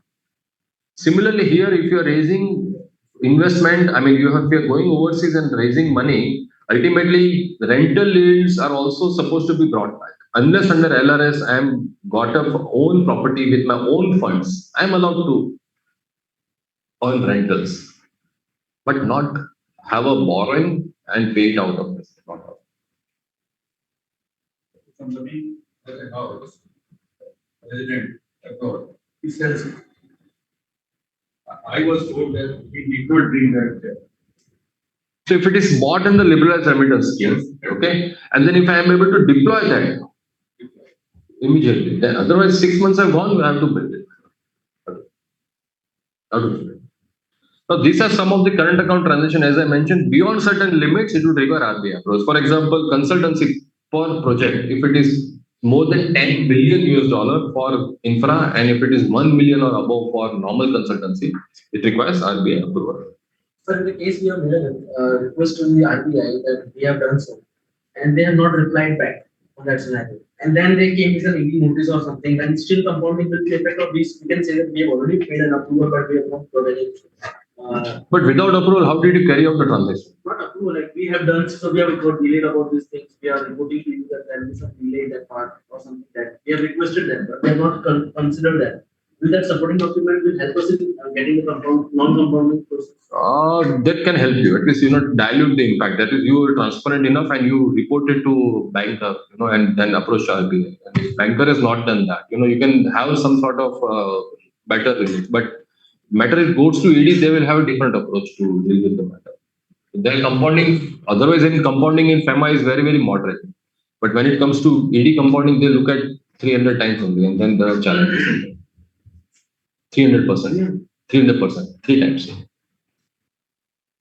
So these are some of the transactions which I mentioned are of current account, looks at like capital account, like unincorporated joint venture. You have technological collaboration, you have joint product development, your purchasing agreement, your distribution agreement. All these are arrangements where probably it is a collaboration, but without involving any holding subsidiary or joint venture relationship. It will take the color of current account transaction. Now, these are some of the examples which I have given, how you can structure some of the transactions. Changing the nature of current account transaction, you can convert import payables to equity. If you are saying that imports are payable, import is payable, and you are not able to repay, you don't have subsidiary relationship, and you want to convert that to equity, it is permissible under FEMA. So converting debt to equity is permissible, subject to which your sector is, but RBI and reporting compliance, so that is doable. Now, residential status. And this is one more important area of understanding, because who becomes resident under FEMA and who becomes non-resident. As I mentioned, Section 8 said that the obligation to realize and repatriate foreign exchange is only if you are a person resident in India. If I'm not person resident in India, it doesn't apply to me. Right? So under FERA, it was citizenship was considered as a deciding factor, whereas FEMA lays emphasis on residing, which denotes permanency. The definition of resident is silent regarding the residential status of students going abroad. We'll see that. So residential status under FEMA mainly hinges upon intention to stay in India. Intention to stay in India or intention to leave India outside, live for the purpose of employment, for the purpose of business, or for certain other purposes, which are indicating that your intention is to go abroad. So it is not on the number of days. Now there is a definition, if you see FEMA definition, it does refer to 182 days concept, what we have in income tax. Here the only difference under FEMA is that it refers to preceding financial year. If I am looking at 25-26 financial year, I will examine 182 days test in 24-25. So definition says that in previous financial year or preceding financial year, where you were resident in India for more than 182 days, in 24-25, if I was in India for more than 182 days, then if the answer is yes, then it says, have you gone out of India for any of the reasons? So I was in India in preceding financial year for more than 182 days. So I am applying primary condition, I am resident. Then it says in the current financial year, have you left India for any of the reasons? And what are the reasons? These are the reasons, 3 reasons. Taking up employment outside India, or carrying out business or vocation, or any other purpose for which stay outside India is uncertain. If I've left India Okay, even on say 15th March 26, I'll become non-resident under FEMA. Even though I was in India in preceding financial year for 180 days or more, or say entire year, but if I leave India for the purpose of employment, for business or vocation, or for any other purpose which would indicate that I have left India for permanently, I will be regarded as a non-resident under FEMA. It depends entirely on intention. So, sorry. Many clients, when they leave during the year and they become non-residents, their account status in the bank that has to be converted into NRE, NR or thing. So, Right. I mean, generally they prolong it until they come back to India and they continue using the savings account the way it is. So, what should be the right advice? Right approach is that somebody is left for employment, assume for a while, then he is definitely non-resident. Right? In such cases, it is advisable to convert it immediately. If it is left based, say you have got a visa, you have got appointment letter, you are left for employment. So then we should consider the FEMA definition and not the income tax definition. FEMA. So if see, as on that I mentioned, there is no reporting. So banks are not going to report. And if you continue with Indian address with savings account, okay, then banker will also not come to know. Unless you tell that I have become non-resident, this is my employment visa or passport, whatever is the visa, like H1 or US or whatever. Based on that visa, they will redesignate. And even FATCA or other international reporting, they will not go reported by bank also to US, right? Because you have not changed the address, you are not reported. So this is your obligation to change. It is better to convert. Certain procedural lapses are there, in the challenges are there. That bank says that somebody should come personally, these are the forms and all that. But still, it is better that you indicate. I have become NRO and convert to even demat to NRO, non-debatable. Other one should be. Now, why? I'll come to students. I'll just come to students. Because he is not left for employment, he is not left for business vocation, he is not even left for uncertain period. Because your visa, how do you decide somebody is left for uncertain period? Because your visa will be for limited period. If you're going on a student visa, it has got tenure, 2 years, 3 years, right? 4 years. So therefore, period is certain. Uncertain period is, when you are living on a PR visa, permanent residency visa. Many countries have got this PR visa, right? A golden visa, something which allows you to move there, and you say that I am moving there. So for PR visa, somebody goes as a retired, elderly person lives in India on a PR, and he falls in third category. His children are there, and he's because of old age, he's not moving. So he's moving permanently, kind of. His intention is to go there, he should convert to NRO. The intention will matter, not the preceding financial year. But this confusion still after 99 to 2025, still there's a confusion on the primary definition of residential status. Should we look at 180 days in preceding financial year or not? In my view, no. Intention will prevail over physical state. Somebody takes golden visa of Dubai, but does not go to Dubai. Even that. No, he cannot. He can say that my intention is to go there 3 months, and you want to plan it that way. You can. Under FEMA, you will be non-resident. Then you say that I have aging parents, genuine based on facts. You are in India for this thing. You can still be resident under Income Tax Act and non-resident under FEMA. That is possible. So what about the spouse of the person who's going on employment? There's no. Is there anything written in definition? Spouse ke liye, nothing is written. So same thing will apply. So if his husband is going on H1 and wife is also accompanying her, look at her visa. Our intention is to settle that, then better to convert it to NRO.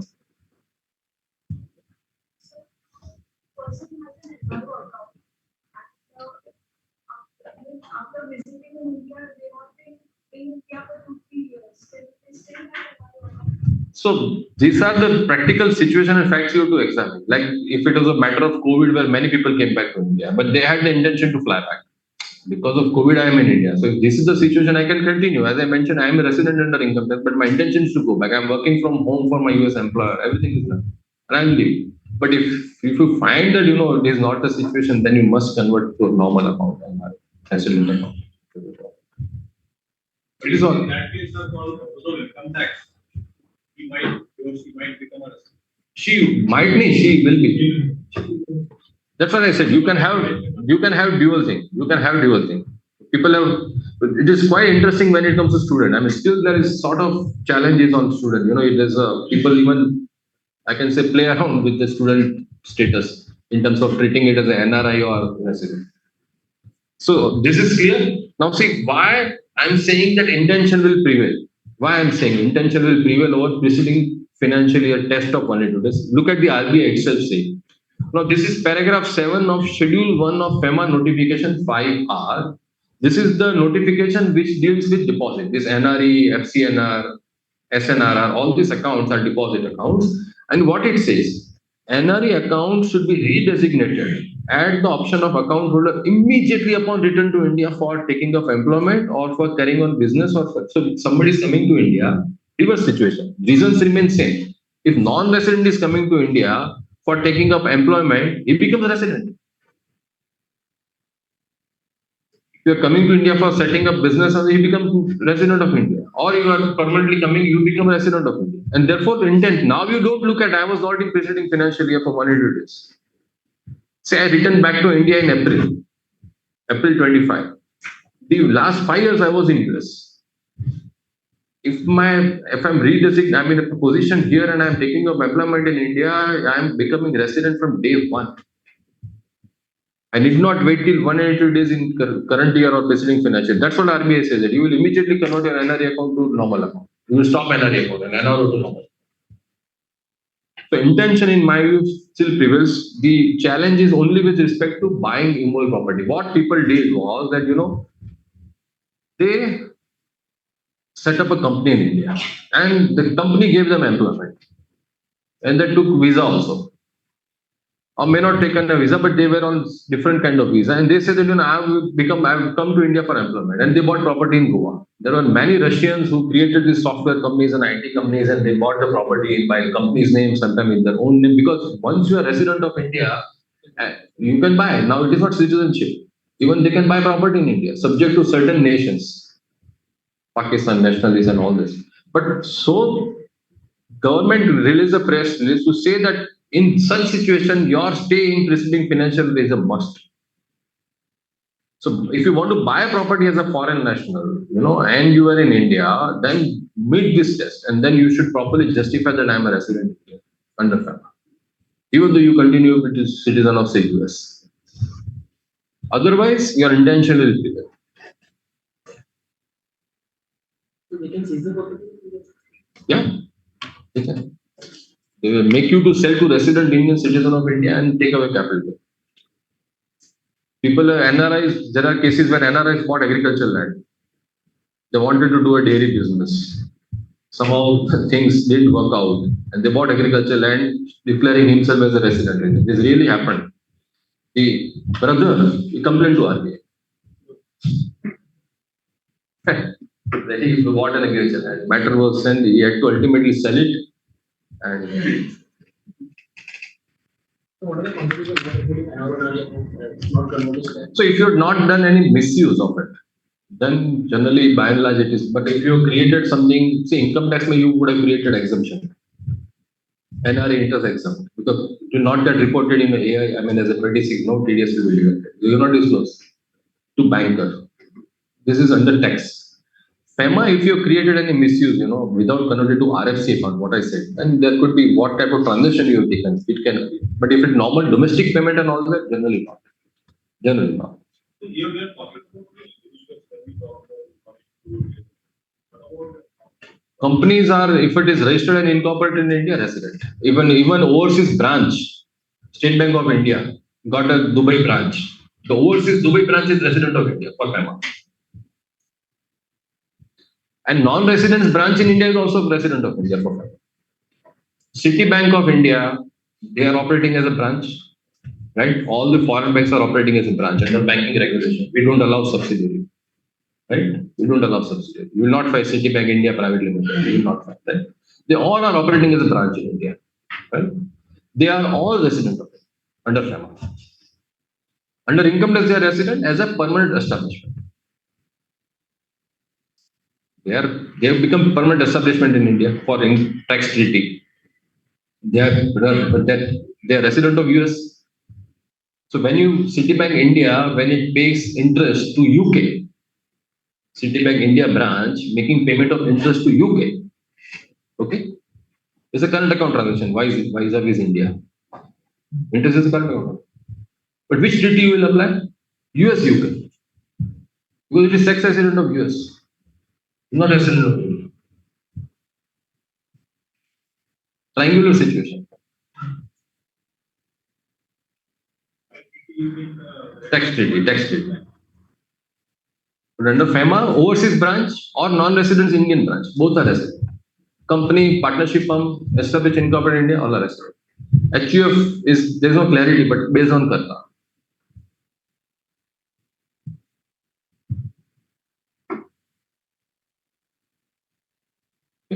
Now, this is something what we have in resident but not ordinary, R but NOR. Similar concept is there in FEMA. Only thing they call it persons resident but not permanent resident in India. And unfortunately, this concept doesn't flow from definition. So, Act में कोई reference ही नहीं. It suddenly crops up out of rules, current account rules. And that's where, I said FEMA is becoming a little more difficult because something not there in the Act, you will find coming up out of rules. And that too out of, Schedule 3 of current account rule, which talks about all those LRS and all that. That if a foreign national is coming to India and if he's for limited period, he's not coming up permanently, he has got an employment visa, say for example, Suzuki employee of Japan coming to India, demonstration in Sanand plant for designing EV, okay, and he's in India for 3 years, then he's resident but not permanent. And then because if you make him resident, what will be the problem? All his Japanese income or he was resident, all this country he has to repatriate back to India. They realize and repatriate, Section 8 gets triggered. So they have carved it out. So permanent resident but not permanent. And then they can remit their salary net of taxes to home country, wherever they want. Not necessarily limited to $250,000. So these are the foreign nationals or whoever, even OCI coming to India. Okay? Period, generally it is 2 to 3 years is the period which they say.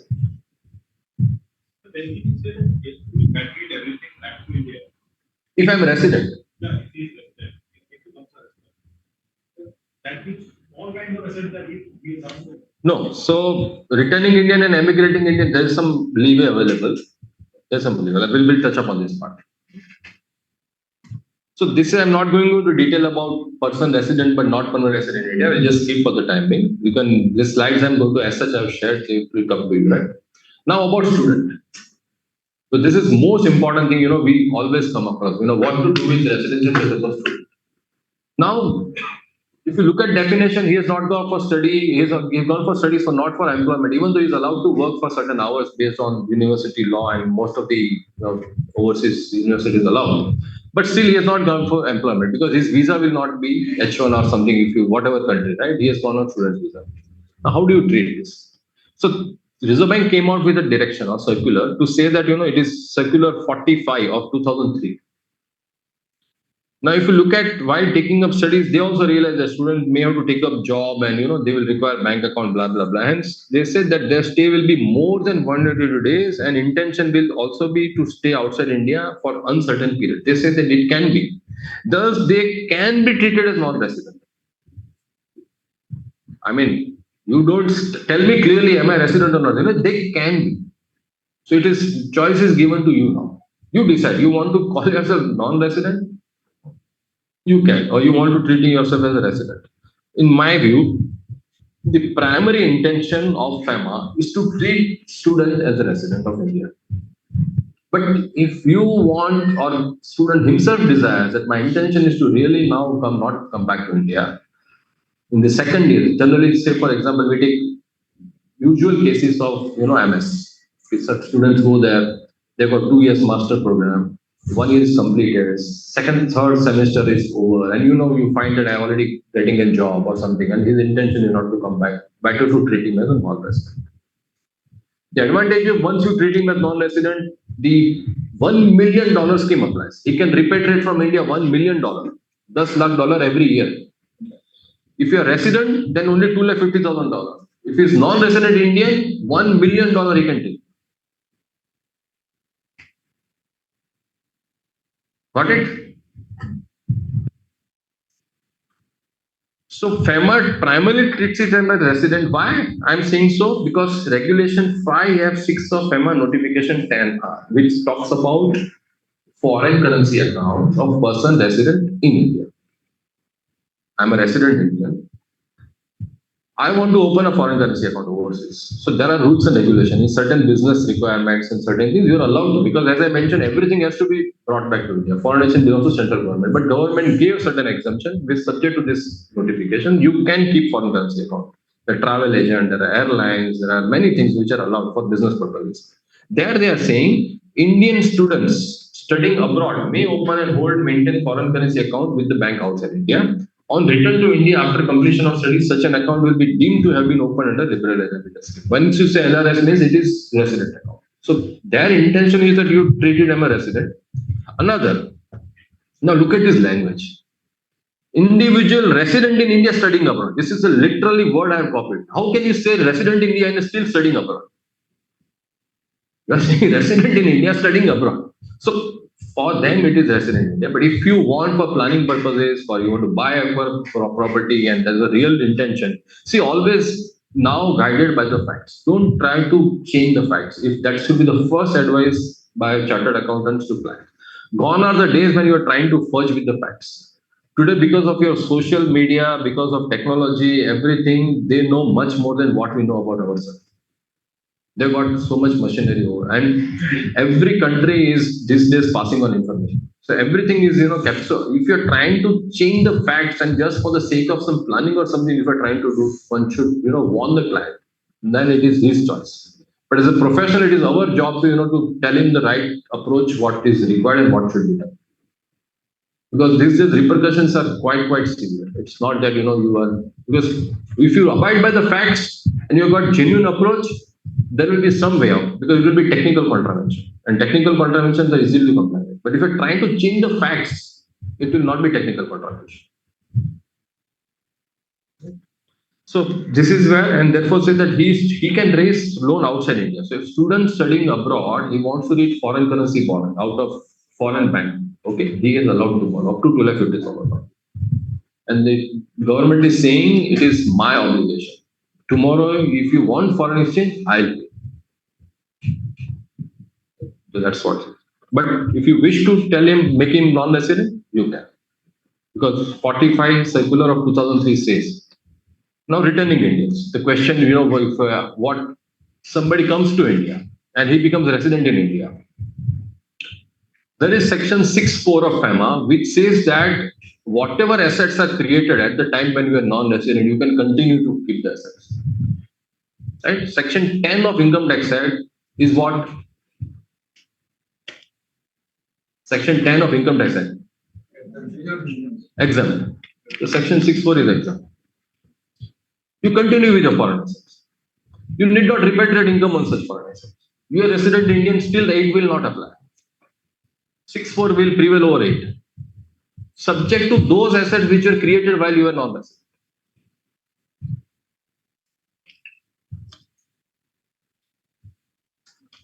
And then you can make fresh investments, you can out of those things, whatever accretion, whatever is that you can within that. Okay, so foreign currency, immovable property, and foreign securities. 6(4) refers to these three class of assets: foreign currency, immovable property, and foreign security. But in my view, you can even continue with other assets, whatever is created. Immovable property, most of the time it will fall in one of it. But you could have bullions, you could have had paintings, you could have had expensive cars and whatnot. I mean, you can continue to own that. Even you got a crypto before returning to India. So sometimes we always advise that if you are returning back to India and you find that there's a good insurance product available, like ULIP and all that, which are sometimes they've got very low mortality and a good investment product, then take those policies before you come back to India. Because once you come back to India, even from RFC account, resident foreign currency account, they don't allow you to take overseas life insurance policy. Because IRDA is very strict. They say we want to promote Indian, life insurance business. We will not allow. So before you are coming back to India, and you should take all this. So these are the things, very important advice, we as a consultant can, say when we are returning back to India. Otherwise, everything is allowed to, continue with the assets. You can make investment. Of course, you can't indulge into F&O or contract, I mean, whatever is forward contract after returning back to India. Because if there's an exposure which is in excess of your foreign exchange wealth overseas, you know, you will go to back to India because you don't, where will you get on foreign exchange? And therefore, even after coming to India, you can't enter into F&O or something, even not options. Okay. These are the transaction which you could have, you know, ODI, FDI structure and all that will, for the time being, I'll not go into this. Basically, I'm going to say that I created a company overseas when I was there. Okay. Now, this company is making FDI in India. I come back to India, but I'm not directly investing a subsidiary set up in company in India. My company in US is setting up a company in India. And it is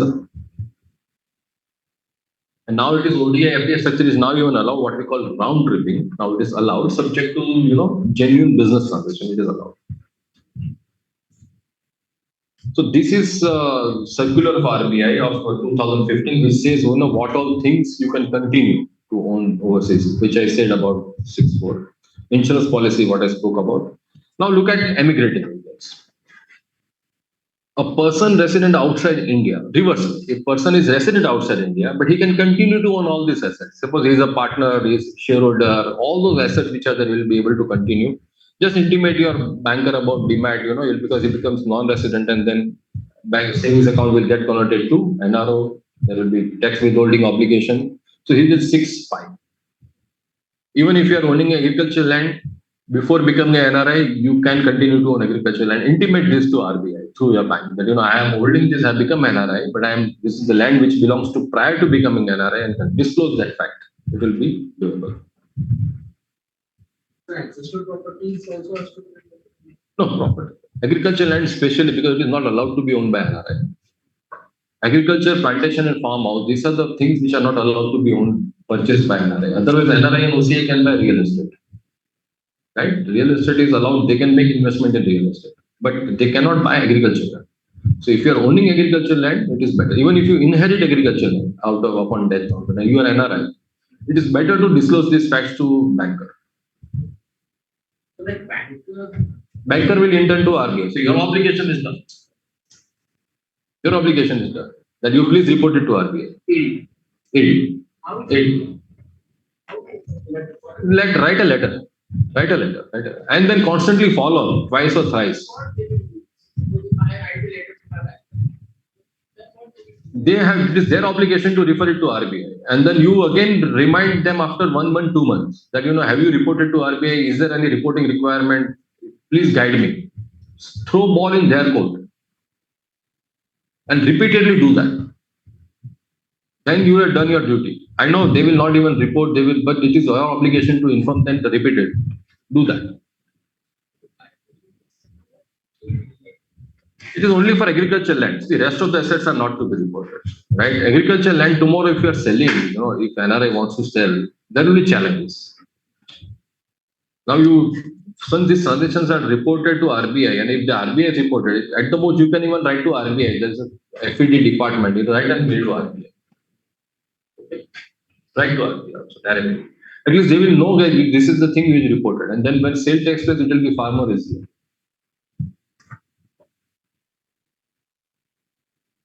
Same thing about emigrating Indian, and he can continue to own all the assets like jewelry, painting, everything. Okay. When it comes to partnership firm, now when it comes to partnership firm, you can continue to be partner. There's no challenge on that. And if you are partner in LLP, but I would advise that, you know, once you become non-resident, one should stop paying interest, which you claim as a deduction under income tax. Like we under income tax, we say it is nothing but appropriation of profit. What is available to, you know, out of just I'm taking a deduction. But why I'm saying when it becomes NRI is partner in LLP is that one should avoid because it takes the character of debt. Ultimately, when I say I'm taking interest, for RBI it is debt. And therefore avoid interest payment to whatever is even deductible under income tax. That's a kind of one should be caution. I'm just drawing your attention to that fact. RFC we already discussed, and demat account, PPF account you can continue till 15 years. Later on you'll have to close. So just to summarize, you know, what we discussed, you know, lot of liberalization has taken place. The movement of foreign exchange is absolutely, I mean, even doesn't realize. But the point is, you know, wherever this capital account transaction, be careful. what is reporting required, what is distribution required under income tax. One has to be very, very careful. And capital account compliances are to be done very, very strictly, and there have been constant compounding orders. Now they've also come out with concept of late submission fees. So in case of overseas investments, this process is much more streamlined. But still, we find a lot of on certain complicated transactions. There are many compliances which doesn't take place in required time, and therefore, one has to be now even always constantly remain in touch with authorized dealers. So these days, our practice is more like remain like in good old days, we used to visit tax office. These days we have been constantly interacting with ADs, authorized dealers, in terms of where are you stuck, what is your view on transaction, what is my view on transaction, why should it not taking place, what reporting requirement you have, and those collaboration is required where our role is quite important in terms of getting the things done. FEMA knowledge is critical input for NRI taxation. So wherever you will find yourself, this FEMA is a knowledge, probably you really place yourself as a unique consultant, because as I mentioned, the expertise in FEMA is lacking, even because you might be good with tax and NRI taxation and even cross-border taxation as a general, but FEMA still, is a point or loop which needs to, complete the entire circle if you want to get into cross-border consultancy. And this has advantage. When you look at cross-border taxation, probably you deal with transactions which are of high volume or HNIs or this thing, and therefore your level of fees, your scale of fees, and your orbit of practice also goes up. For sure. That is for sure. Then comes to capital structuring. If you have got a subsidiary or foreign partner coming to India, as I mentioned, these are the small SME sectors where Chinese are taking interest in Indian manufacturing. Now you want to set up a company or in India. How will you do? What is the capital structuring? Should you first the company status or LLP status? If you are doing company, what sort of instrument should I look at? Should I look at only equity or ECB or CCD, CCPS? All these things come, if you've got a good knowledge of FMBA. Even for overseas. So once you are going overseas, you can set up a subsidiary. Even individual under LRS can do, or Indian private limited can set up a subsidiary. Indian LLP can set up a subsidiary. Now, simple advice: if you have got a private limited company in India, and if you are setting up a subsidiary overseas, it leads to consolidation of accounts. So those accounts, if you want, the client doesn't want to get into all this headache, you can simply advise them that form an LLP in India, and then let LLP form a overseas company. The consolidation condition is not there. It is an LLP. So FEMA coupled with other things, companies act, corporate income tax, this will really add value to client, and saving from a lot of other compliances. The China coming to India, if you say Chinese company wanting to set up a company in India because of land border issue from 2020 onwards, after this Galwan issue, India foreign direct investment policy was changed that any land border countries, if they want to invest in India, it will require prior central government approval. The central government approval is required only if it is a foreign direct investment. What is foreign direct investment? Foreign direct investment is when you invest in a private limited company. It's capital instrument. They use the word capital instrument, which includes shares, partly paid shares, compulsory convertible preference shares, compulsory convertible debentures. This is defined. So when you set up an LLP in India with Indian partner and Chinese partner or Chinese company, it is not foreign direct investment. It is foreign investment, which is different from FDI, and it is allowed without our central government approval if it is LLP. Yeah. Why was that allowed? Because it is not. It is not foreign direct investment. I understood. It is not meeting the objective. So they have defined, maybe they are allowing that the company or bigger businesses or whatever they don't want to allow as a FDI. So we had in one of the conferences where we were, because clearly it is foreign direct investment, and the term foreign direct investment is defined in non-debt instruments. Foreign investment is also defined. Okay, so foreign investment is investment in LLP or portfolio sector investment. So you got foreign investment comes in different way. One is real estate by NRI and OCI because no foreign national can do. One is FDI, foreign direct investment, which is capital instrument. Foreign portfolio investment, which is on stock market, IPOs and all that things. Then you have got AIF or VC fund coming to India. So there are separate schedules under non-debt instrument rule dealing with this thing, where LLP is one schedule under non-debt instrument rule to say that it is foreign investment and not foreign direct investment. Now this subtle difference allows you to, do the business. So it's not conscious allowance. Conscious It's not a allowance. loophole. No, it's not loophole. It is conscious allowance. They also want small businesses and all that, which is not impacting, the certain technology, certain things are available. So they have consciously allowed it. Second important thing, whenever you are looking at non-resident coming to India, I'm using the word non-resident. You divide into four categories. One is NRI, another is OCI. NRI is one who has continued to hold Indian passport. OCI is one who has gone overseas and has surrendered his Indian passport. He becomes overseas citizen of India. They get OCI card. Then there is a foreign company, foreign entity. It could be LLC, it could be LLP, it could be whatever. If it is coming from Spain, they write SA, SL, whatever. And there is foreign national. Divide non-resident into these four categories. Okay, and then things will be clear. Because if it is foreign national, he can't invest in immovable property. If he is overseas citizen of India, he can invest in immovable property. So divide foreigners into four baskets.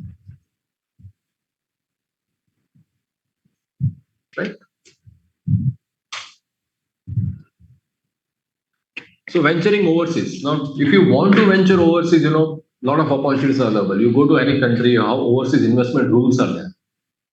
Like they've got FDI, we call it overseas direct investment. So here all is called overseas investment is the rule under which there's overseas direct investment. When I set up a business, okay, and I set up a company. Now again, go back to this one of the conditions related to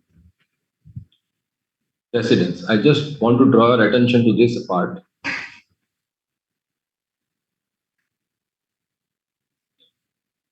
When I say that I'm going outside India for business, what do you mean?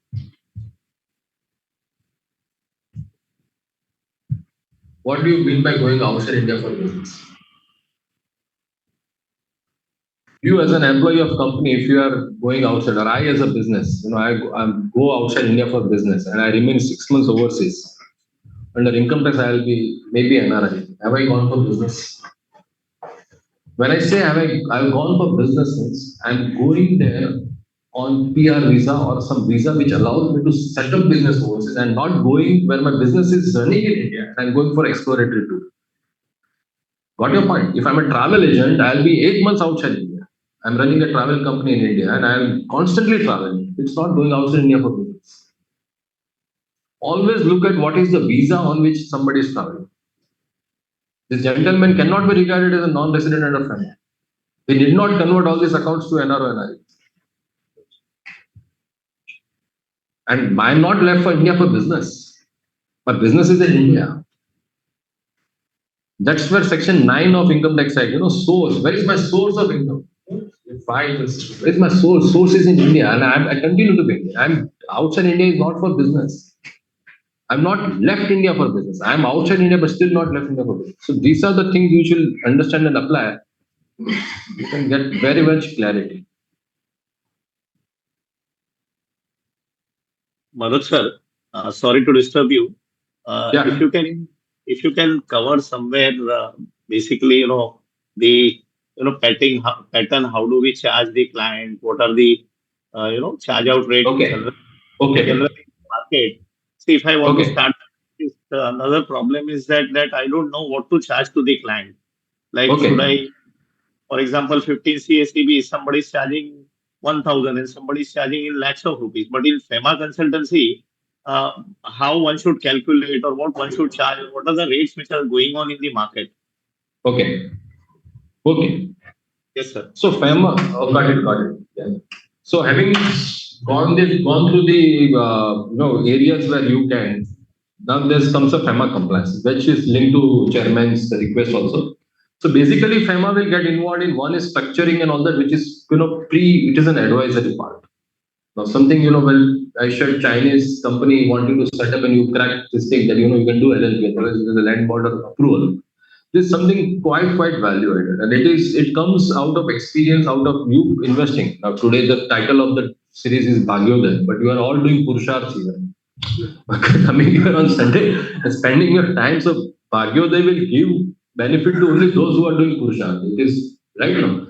So if you've done that, and if you're really able to value yourself, put yourself in a higher bracket. I already mentioned, you take it to higher orbit. So when it comes to FEMA also, the normal hourly charges what you are doing. Sometimes now you have to divide hourly charges, which could be for compliances. But when it comes to such value addition, you can really bring out the value. So it could range from anywhere between 20,000 to 50,000. At least for, like we charge generally 15, 18,000 an hour, at least, to charge that. If you are in the initial phase and you really want to get into it, you may start with a lower fees to say that, because still you are gaining the space. I mean, you want to this thing. But once you are really, this is the field which you should be really higher up the hourly rate, which should be not normal hourly rate. It could go beyond at least 10,000. Depending upon your 10, 15 years of practice, you must charge that much. When it comes to compliance, you can anywhere.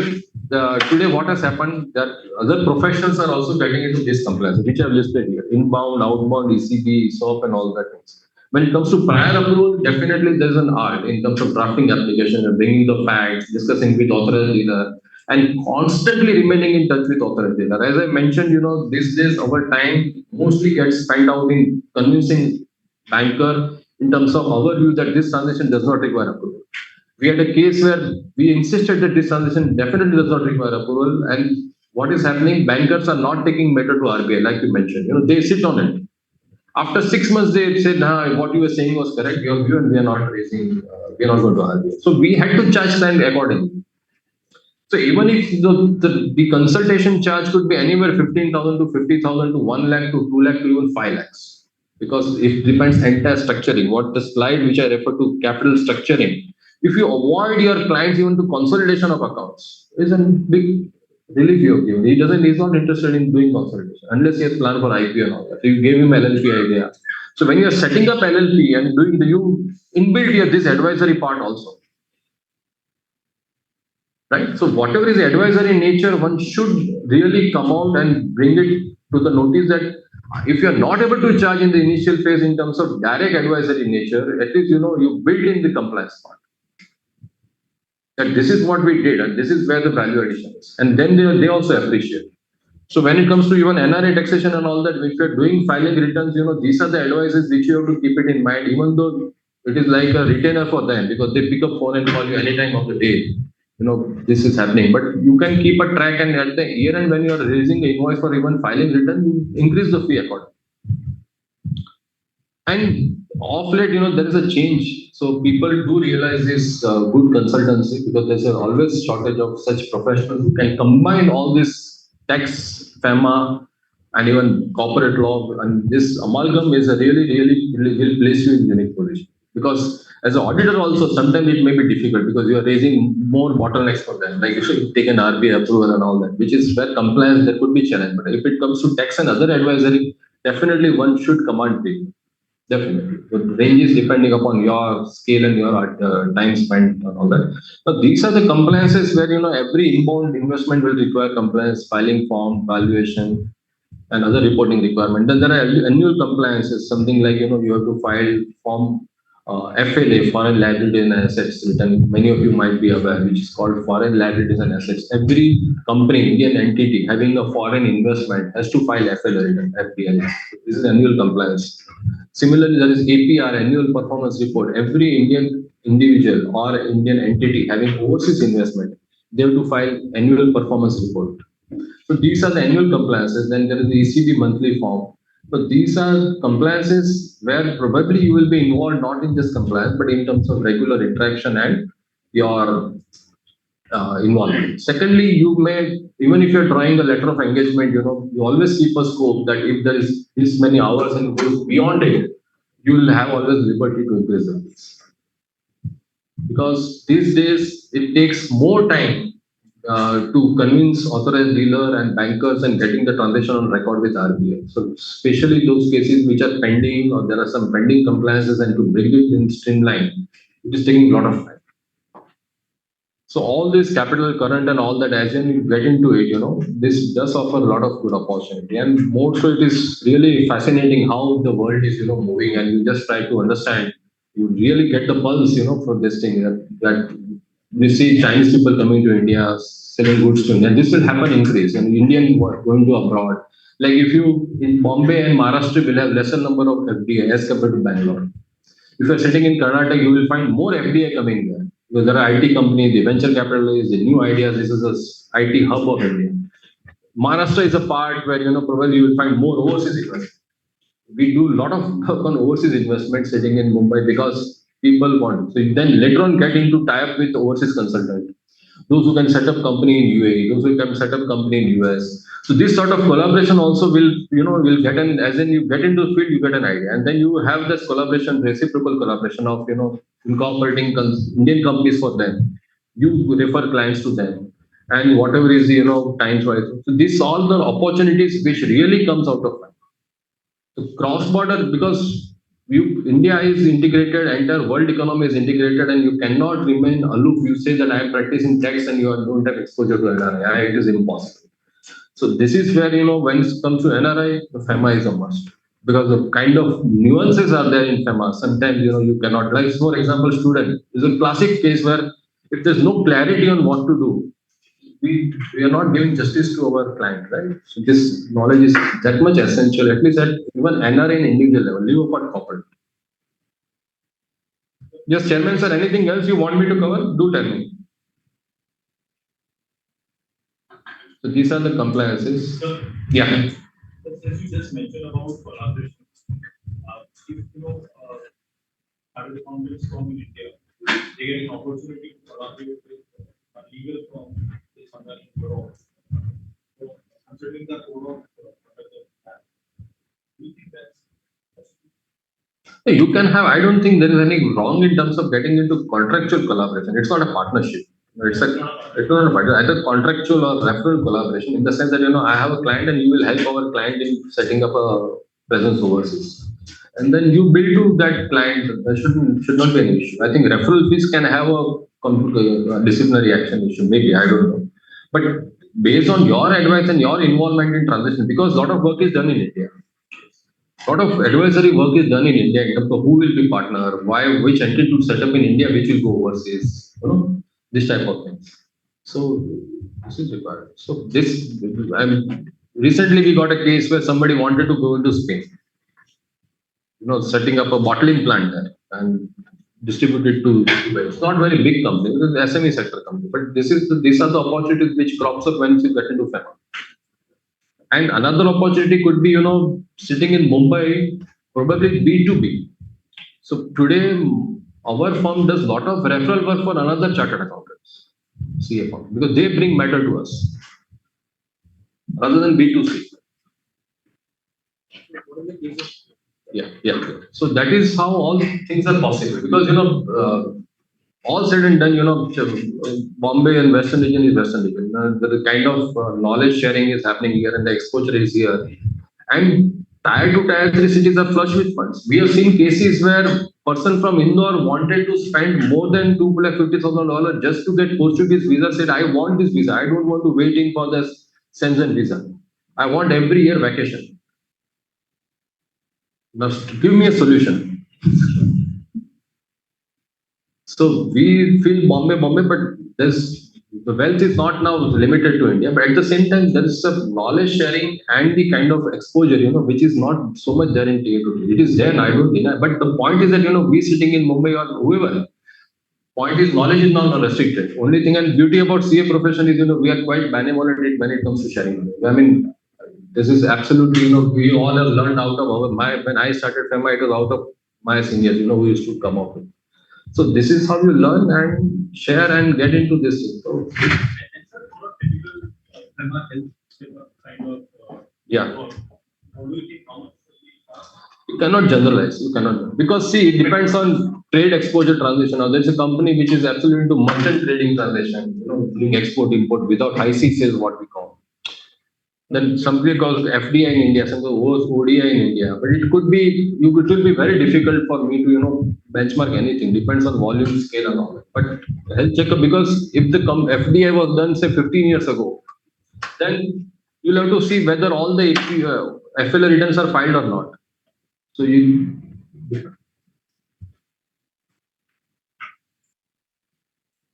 Yeah.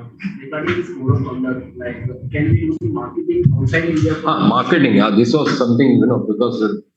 So, what do you mean by marketing?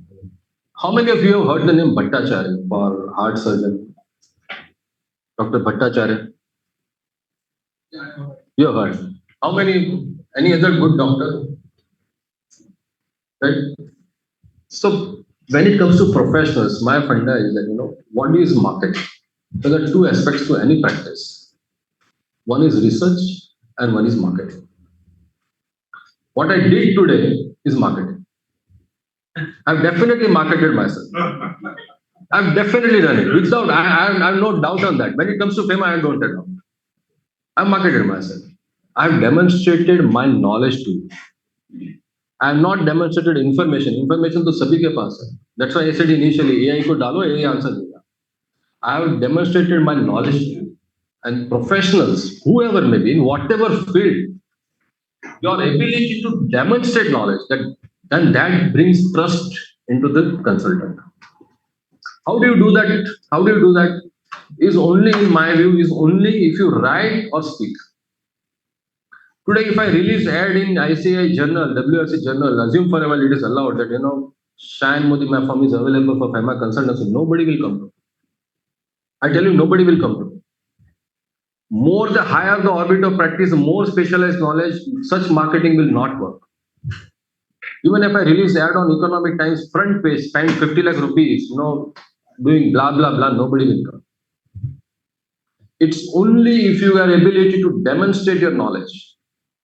And demonstration only happens when you write articles, you write case studies on your blog, on your social media, wherever you want to write, and give a talk. The advantage of doing this is that you are converting information into knowledge. And that is critical in these days.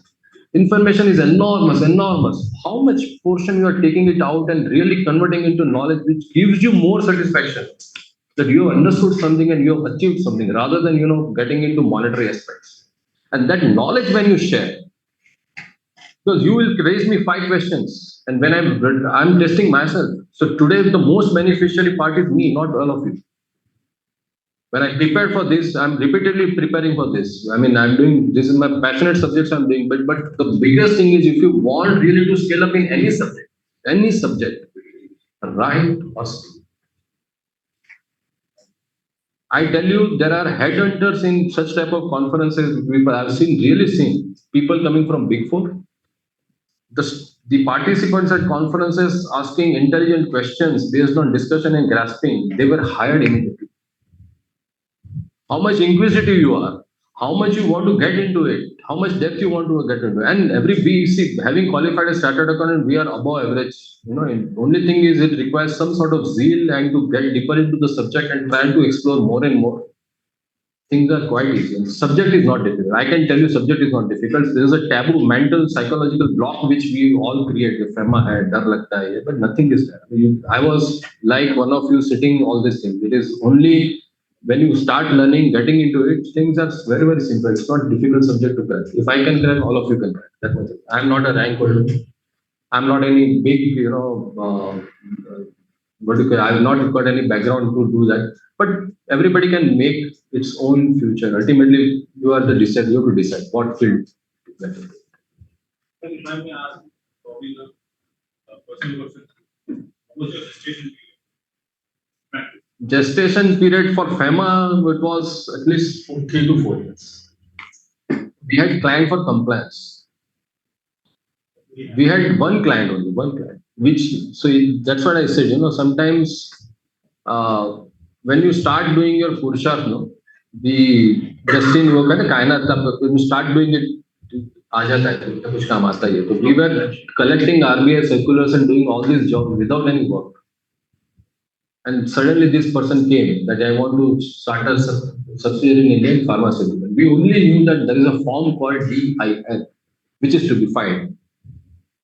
DIN का क्या reference है, वो किधर से आता है, क्यों है, कुछ मालूम नहीं. We got DIN, and then we used to remain in touch with Sanjay. So 2 to 3 years to 4 years. This gestation period could be shorter now with the social technology. It could be because if you start writing or constantly and if you are able to create your blog, it could be shorter. Shorter. Right now, so you are completing FEMA like all other things. No, we do. See, FEMA as standalone, this, as I told, B2B is more, we do a lot of work for other firms as an advisor on that. But as a firm, we do all things. But FEMA gives me in a unique position to stand out. Because as a standout firm, because then we get NRI taxation, we get overseas investment, we get collaboration opportunities and all that. So FEMA for me is a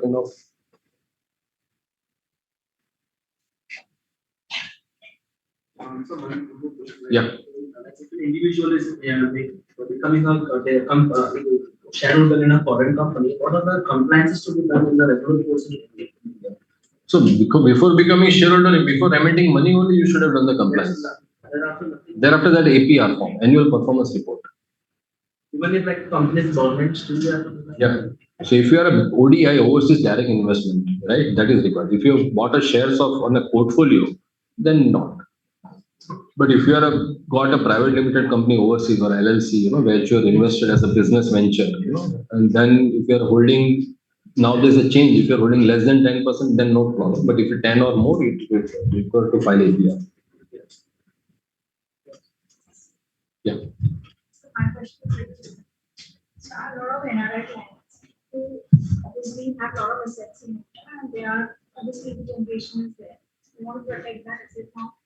It's coming back and saying how do I inheritance plan. So initially that I've read is, your trust structure or the fee structure. My question is that suppose if we just float that idea with the NRI client, how well does the RBI take it or what is the gestation? I mean, is RBI, because there are no rules, regulations around this, and definitely my view is that we should go to RBI for approval before setting up. So trust structure, see, RBI is also not clear because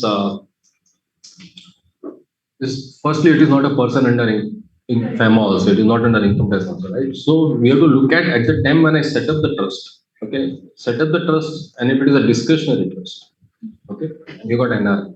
Settler is resident Indian. That's what I understand. So see that assets which are settled in the trust are all FEMA company.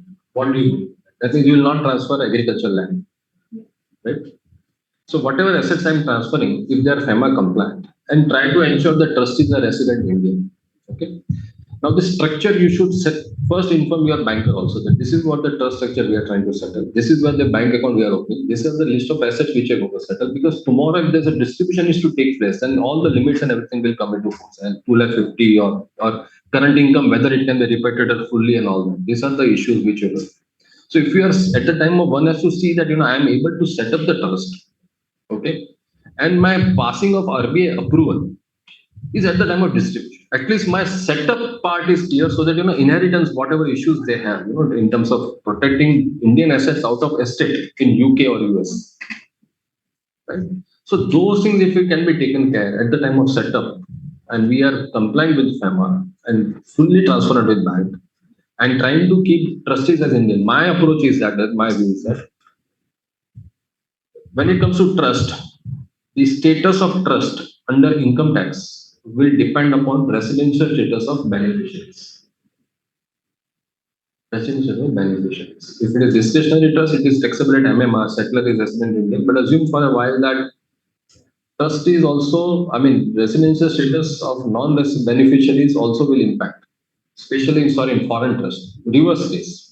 Foreign trust and the beneficiaries are resident Indian. We are facing a case where returning Indians, they've got businesses in Australia. Now they come back to India. Australia, they've got a trust structure. And they are now going to be fully resident in India. This is again reverse structure. But when it comes to NRIs having beneficial interest in India, whatever is SEMA compliant assets, you transfer it to this way with full disclosure to bank, sit with bank, and then look at it. So sometimes the bank doesn't guide you to go to RBI at the time of settlement in this scenario. Or If they are the guided. distribution of assets, generally, if it is distribution of asset, it is akin to inheritance tax, right? So if you look at, I've given my slide. So if trust is ultimately trust is asset, and if it's all the relatives, 277 of the Companies Act, if the relatives are all falling in the category of 277 definition, then the distribution is also from R to NR, but in terms of this thing. So I don't think there is any challenge even at the time of distribution. The people are planning based on current income to say that, my dividend is current income, my interest is current income, and trust wants to go beyond 2,50,000. So what you're doing in the I'm saying that, the distribution, say for example, I've got a partnership in India, NRI becoming partner in India, right? Now, partnership in India is a capital account transaction when you invested capital, but profit is not, like dividend is not. So even if profit is say 1 crore or 5 crore, I can repatriate it. Barabar? So this is a current account. So similarly, trust structure, they are trying to say that I want to go beyond $1 million. So that's where some of the banks are allowing, some banks are not allowing. Even banks are not clear. I happened to talk to a few ADs, they said we are allowing, we are not allowing, we are allowing. So today it has become like treaty shopping in those days. Today it is AD shopping, yeah, bank shopping. That was the case in economic times, the trust are now transferring more than 2,50,000. Exactly. So at the time of settlement or at the time of distribution, that is where you will have to structure it out and do that. Fine? Thank you. Manoj, one question which has come online, which Yeah. somebody has written that a partnership firm or a LLP borrowing from partner, whether it is external commercial borrowing, this is there in the question Q&A box online. So I mentioned in my talk also that try to avoid interest payment to partners who are NRI. In fact, partnership firm cannot borrow. So partnership firm, cannot borrow as an external commercial borrowing. You cannot borrow foreign currency borrowing. But even domestically, whatever interest is even deductible under income tax, my view is that please avoid that payment of interest, because for RBI they don't treat it as appropriation of profit, and even though interest is allowable under income tax, RBI or under FEMA it is treated as a debt, and one should not allow, because debt is not allowed. There was a notification number 4, which was withdrawn in 2014 or 15, which allowed domestic borrowing by partnership firm, proprietary concern for the business out from NRI. But that notification is withdrawn, and then after the notification, RBI just has kept one sentence to say that domestic borrowing is subject to guidelines, and then guidelines are not followed. So therefore, this borrowing requires prior RBI approval. Better to avoid. Better to avoid this. You can keep current account or capital account. See, another important aspect which I probably missed it. There is something called repatriable investment and non-repatriable. When foreign investor is coming, either he can come with repatriability. That means principal what is invested will be repatriable. Another option is to come as a non-repatriable investor. Now, non-repatriable investment option is available only to NRI and OC, or the companies which are owned by NRI and OCA predominantly. So when NRI and OCA come by way of non-repatriable investment, there is no compliance required. No compliance required, even though they become partner, they become shareholder in a private limited company. If it is a non-repatriable investment, you don't require any compliance in the account. But income which you generate on such non-repatriable investment is a current account transaction, and current account transaction is fully repatriable. So these days, even if the structure is there, what you should do is set up a LLP in India, open in same bank account, all the NRI who are partner in LLP, open in bank same account. Get the accounts audited for LLP even if it is not required. Disclose this P&L balance sheet to bank. When you are transferring profit from same bank, partnership firm to the partners, and allow them to run.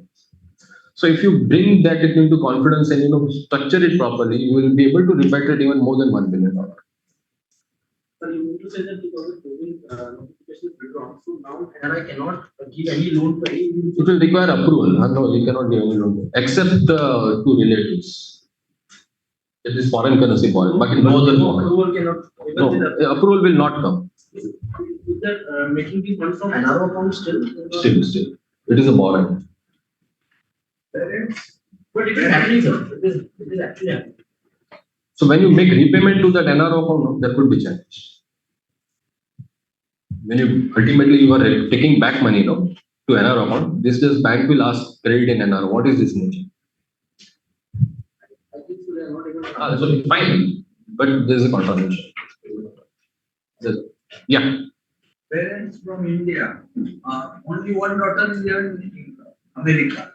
Now they can give the plate to daughter. Yeah. Is there any permission required for plate? No. Plate in Mumbai. No, not good. I've mentioned in my PPT also, but I just want to, so that it will be easy for you to. What are the compliances for a private limited company which is borrowing from a foreign director? Private limited? Borrowing from the foreign director.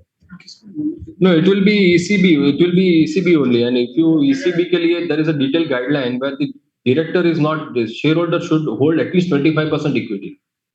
So the order is holding more than 25%. Then you will have to look at the working capital, then at minimum 5 years, that the ECB form is to be filed. There's an ECB direction. The ECB compliance that needs to be done. What if it is not followed by the members? The contravention, you have to go for compounding. It's a contravention. So is it advised to have a compounding by self rather than waiting for them to come? Yeah, you should compound it.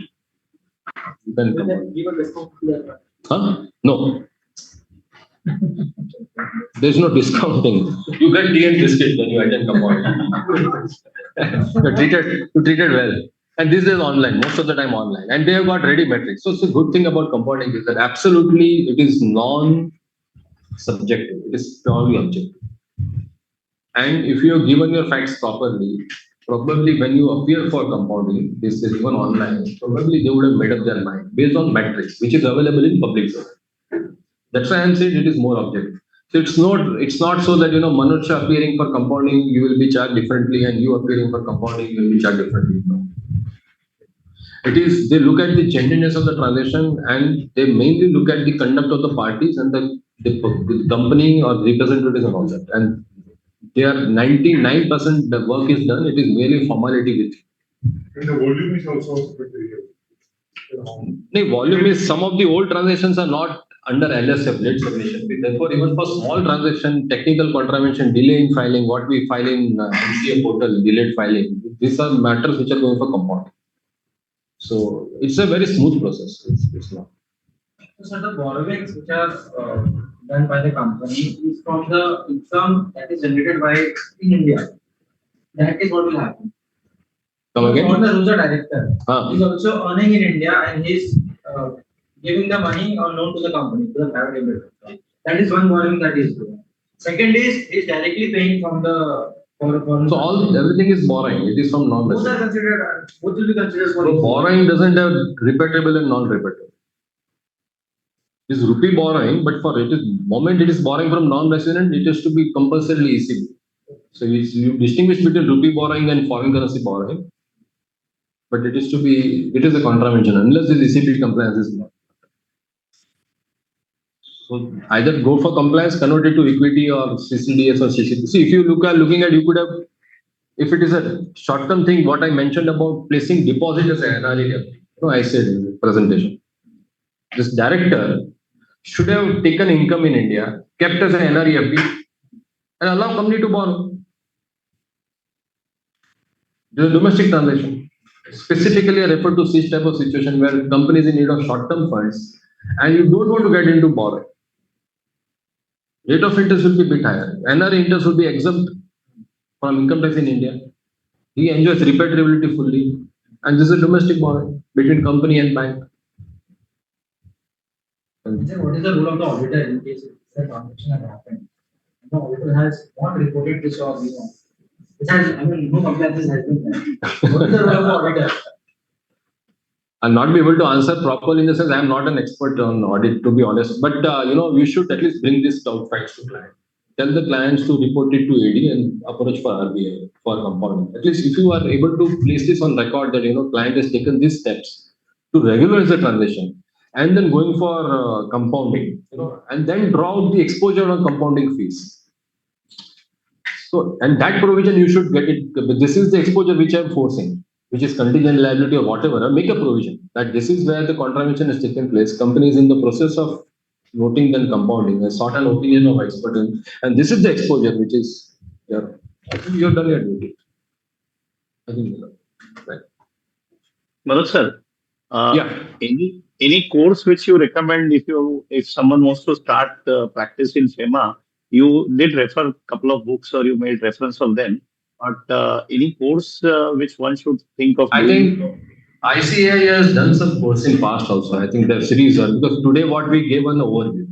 Now each subject like ECB requires a full session. Foreign direct investment requires a full session. Overseas investment requires a full session. I mean, maybe so. This is where you can have, and I think we have been doing such courses in past where entire FEMA was broken up with overview. In fact, overview was broken in current capital separately. Important concepts under FEMA. Residential status was separately carved out, and you had FDI, ODI, ECB, the main ingredients. Then separate session on compounding because how do you appear before compounding authorities? What are the compounding directions? How do you appear before enforcement directorate? What are the sections to be borne in mind? So this is what we can. Unfortunately, unlike there is a commentary available. There are a few authors which have written commentaries on FEMA, but FEMA is too dynamic because unlike Finance Act and Income Tax Act, where you have only one amendment in a year, especially on 1st February. FEMA, you will find changes happening every now and then because it is a law which has to deal with economy. But tomorrow, if there's a sudden spike in some exchange or FTP and those things haywire, they may come out with something. If they find that tomorrow we want to attract Chinese investment and Hindi Chini bye bye, this FDI land border approval may go away. So you have to keep track of it. At the same time, as I mentioned, law is not difficult. Only thing to comprehend. So comprehend के लिए presentation or YouTube lectures also could be useful because I have dealt on this subject and somebody told me that your lecture was there on YouTube and they found it quite useful. So there are many other speakers where you will find that it is basic concepts, some of the things you have to learn. But try to get yourself into it. So read that as section 1 to 9. The structure of act now that what are the rules. And RBI website also gives amended position quite easily. In terms of if you go to say master direction on exports, then they will say amended till so and so date. And then there are changes available. So that way it is easy. Only thing we are tuned to something, a law which is here fragmented manner, in the sense act, rules, notification. We are just used to act and rules, but here you got act, rule, notification, and then regulation and direction. So there are 4 or 5 to be borne in mind. Coupled with that, you got FAQ sometimes, and now every authorized dealer is a FEMA authority because they have been delegated with power. So their interpretation and your interpretation. And unfortunately in FEMA, there are no precedents available like we have in case of income tax. If I go to any section, say that this was the Supreme Court precedent and therefore, this is the now law of the land. Such things are not there in FEMA. If RBI has taken a particular view in compounding some of the compounding orders, it may not necessarily be applicable to you. And nowadays, compounding orders are also not given in full text on RBI website. It is only the headings which are given. So you are not aware of full facts of compounding orders, which was previously available, which used to give you precedent value, that I can rely. You can't quote those things, but at least it gives you an idea that this can be done. Like I mentioned about immovable property, daughter giving foreign property to father in India and getting into compounding. It was a big matter. I mean, it would have run into crores of rupees of compounding fees. But so these are the experience once you get into the FEMA, you will learn out of experience. Unfortunately, there are no good books, but I think presentations and online material is quite enough to get into. And I think WRC also has been so you can also think of such type of course where FEMA coupled with PML can combine and things rolled out. We'll take your help in structuring this type of course. Sure, definitely. So anytime that there are some amnesty schemes that is done. So no, so far not. But this LSF is something which you can regularize. So they've got now for overseas investment 3-year window, which is probably expiring in October 25, where you can regularize your non-compliances by paying LSF. I'm aware that the usually have conferences Yeah. on a regular basis with RTI, days, flag on stuff. Yeah, yeah. But is that discussion document or available to us? Uh, Attend the RTI, 81 keeps saying, yeah, we are. so if you can, few of the things are available till, but of late they have not been sharing about their information. So there are typical transaction where you want to take help of AD, so you go to AD, ask them, understand with them. There are few ADs which allow their compliance team to talk directly to you. There are few banks where interaction becomes really healthy. Some of the time, what happens, the front desk person speaks to you. Now he doesn't understand FEMA. By the time you have been dealing with them, he gets transferred, and the backend team is not allowed to speak to you. So their back and forth is creating trouble. So it is becoming very, very lengthy process. There are some applications and some approvals which we are handling which are pending for 12 months, 18 months. This is the challenge.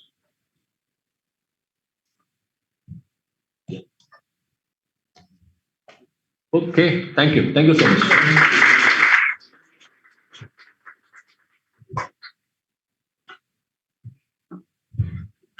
As rightly said by Sir in his last slide, first deserve and then desire. So Sir has given all the key aspects like how to be deserving. And of course, the key mantra is demonstration of knowledge and how to convert information into knowledge for any professional, which will give the edge over others. Sir, your deep understanding of the subject and practical approach with which you have presented has truly added immense value to all of us. The clarity and relevance of the examples you shared have not only enhanced our knowledge but also given us a new perspective. Your deep insights have truly helped all of us. Sir, it has equipped us to how to understand how to collaborate, how to be updated, and how to find new opportunities in this FEMA. And thank you once again, sir, for your valuable time and valuable insights. I request all of you to carry a round of applause for sir. And yes, perhaps today's session will be a turning point that shall, bring prosperity and success to all of us. As the right idea of the session was Bhagyoday, and it will surely be. Thank you.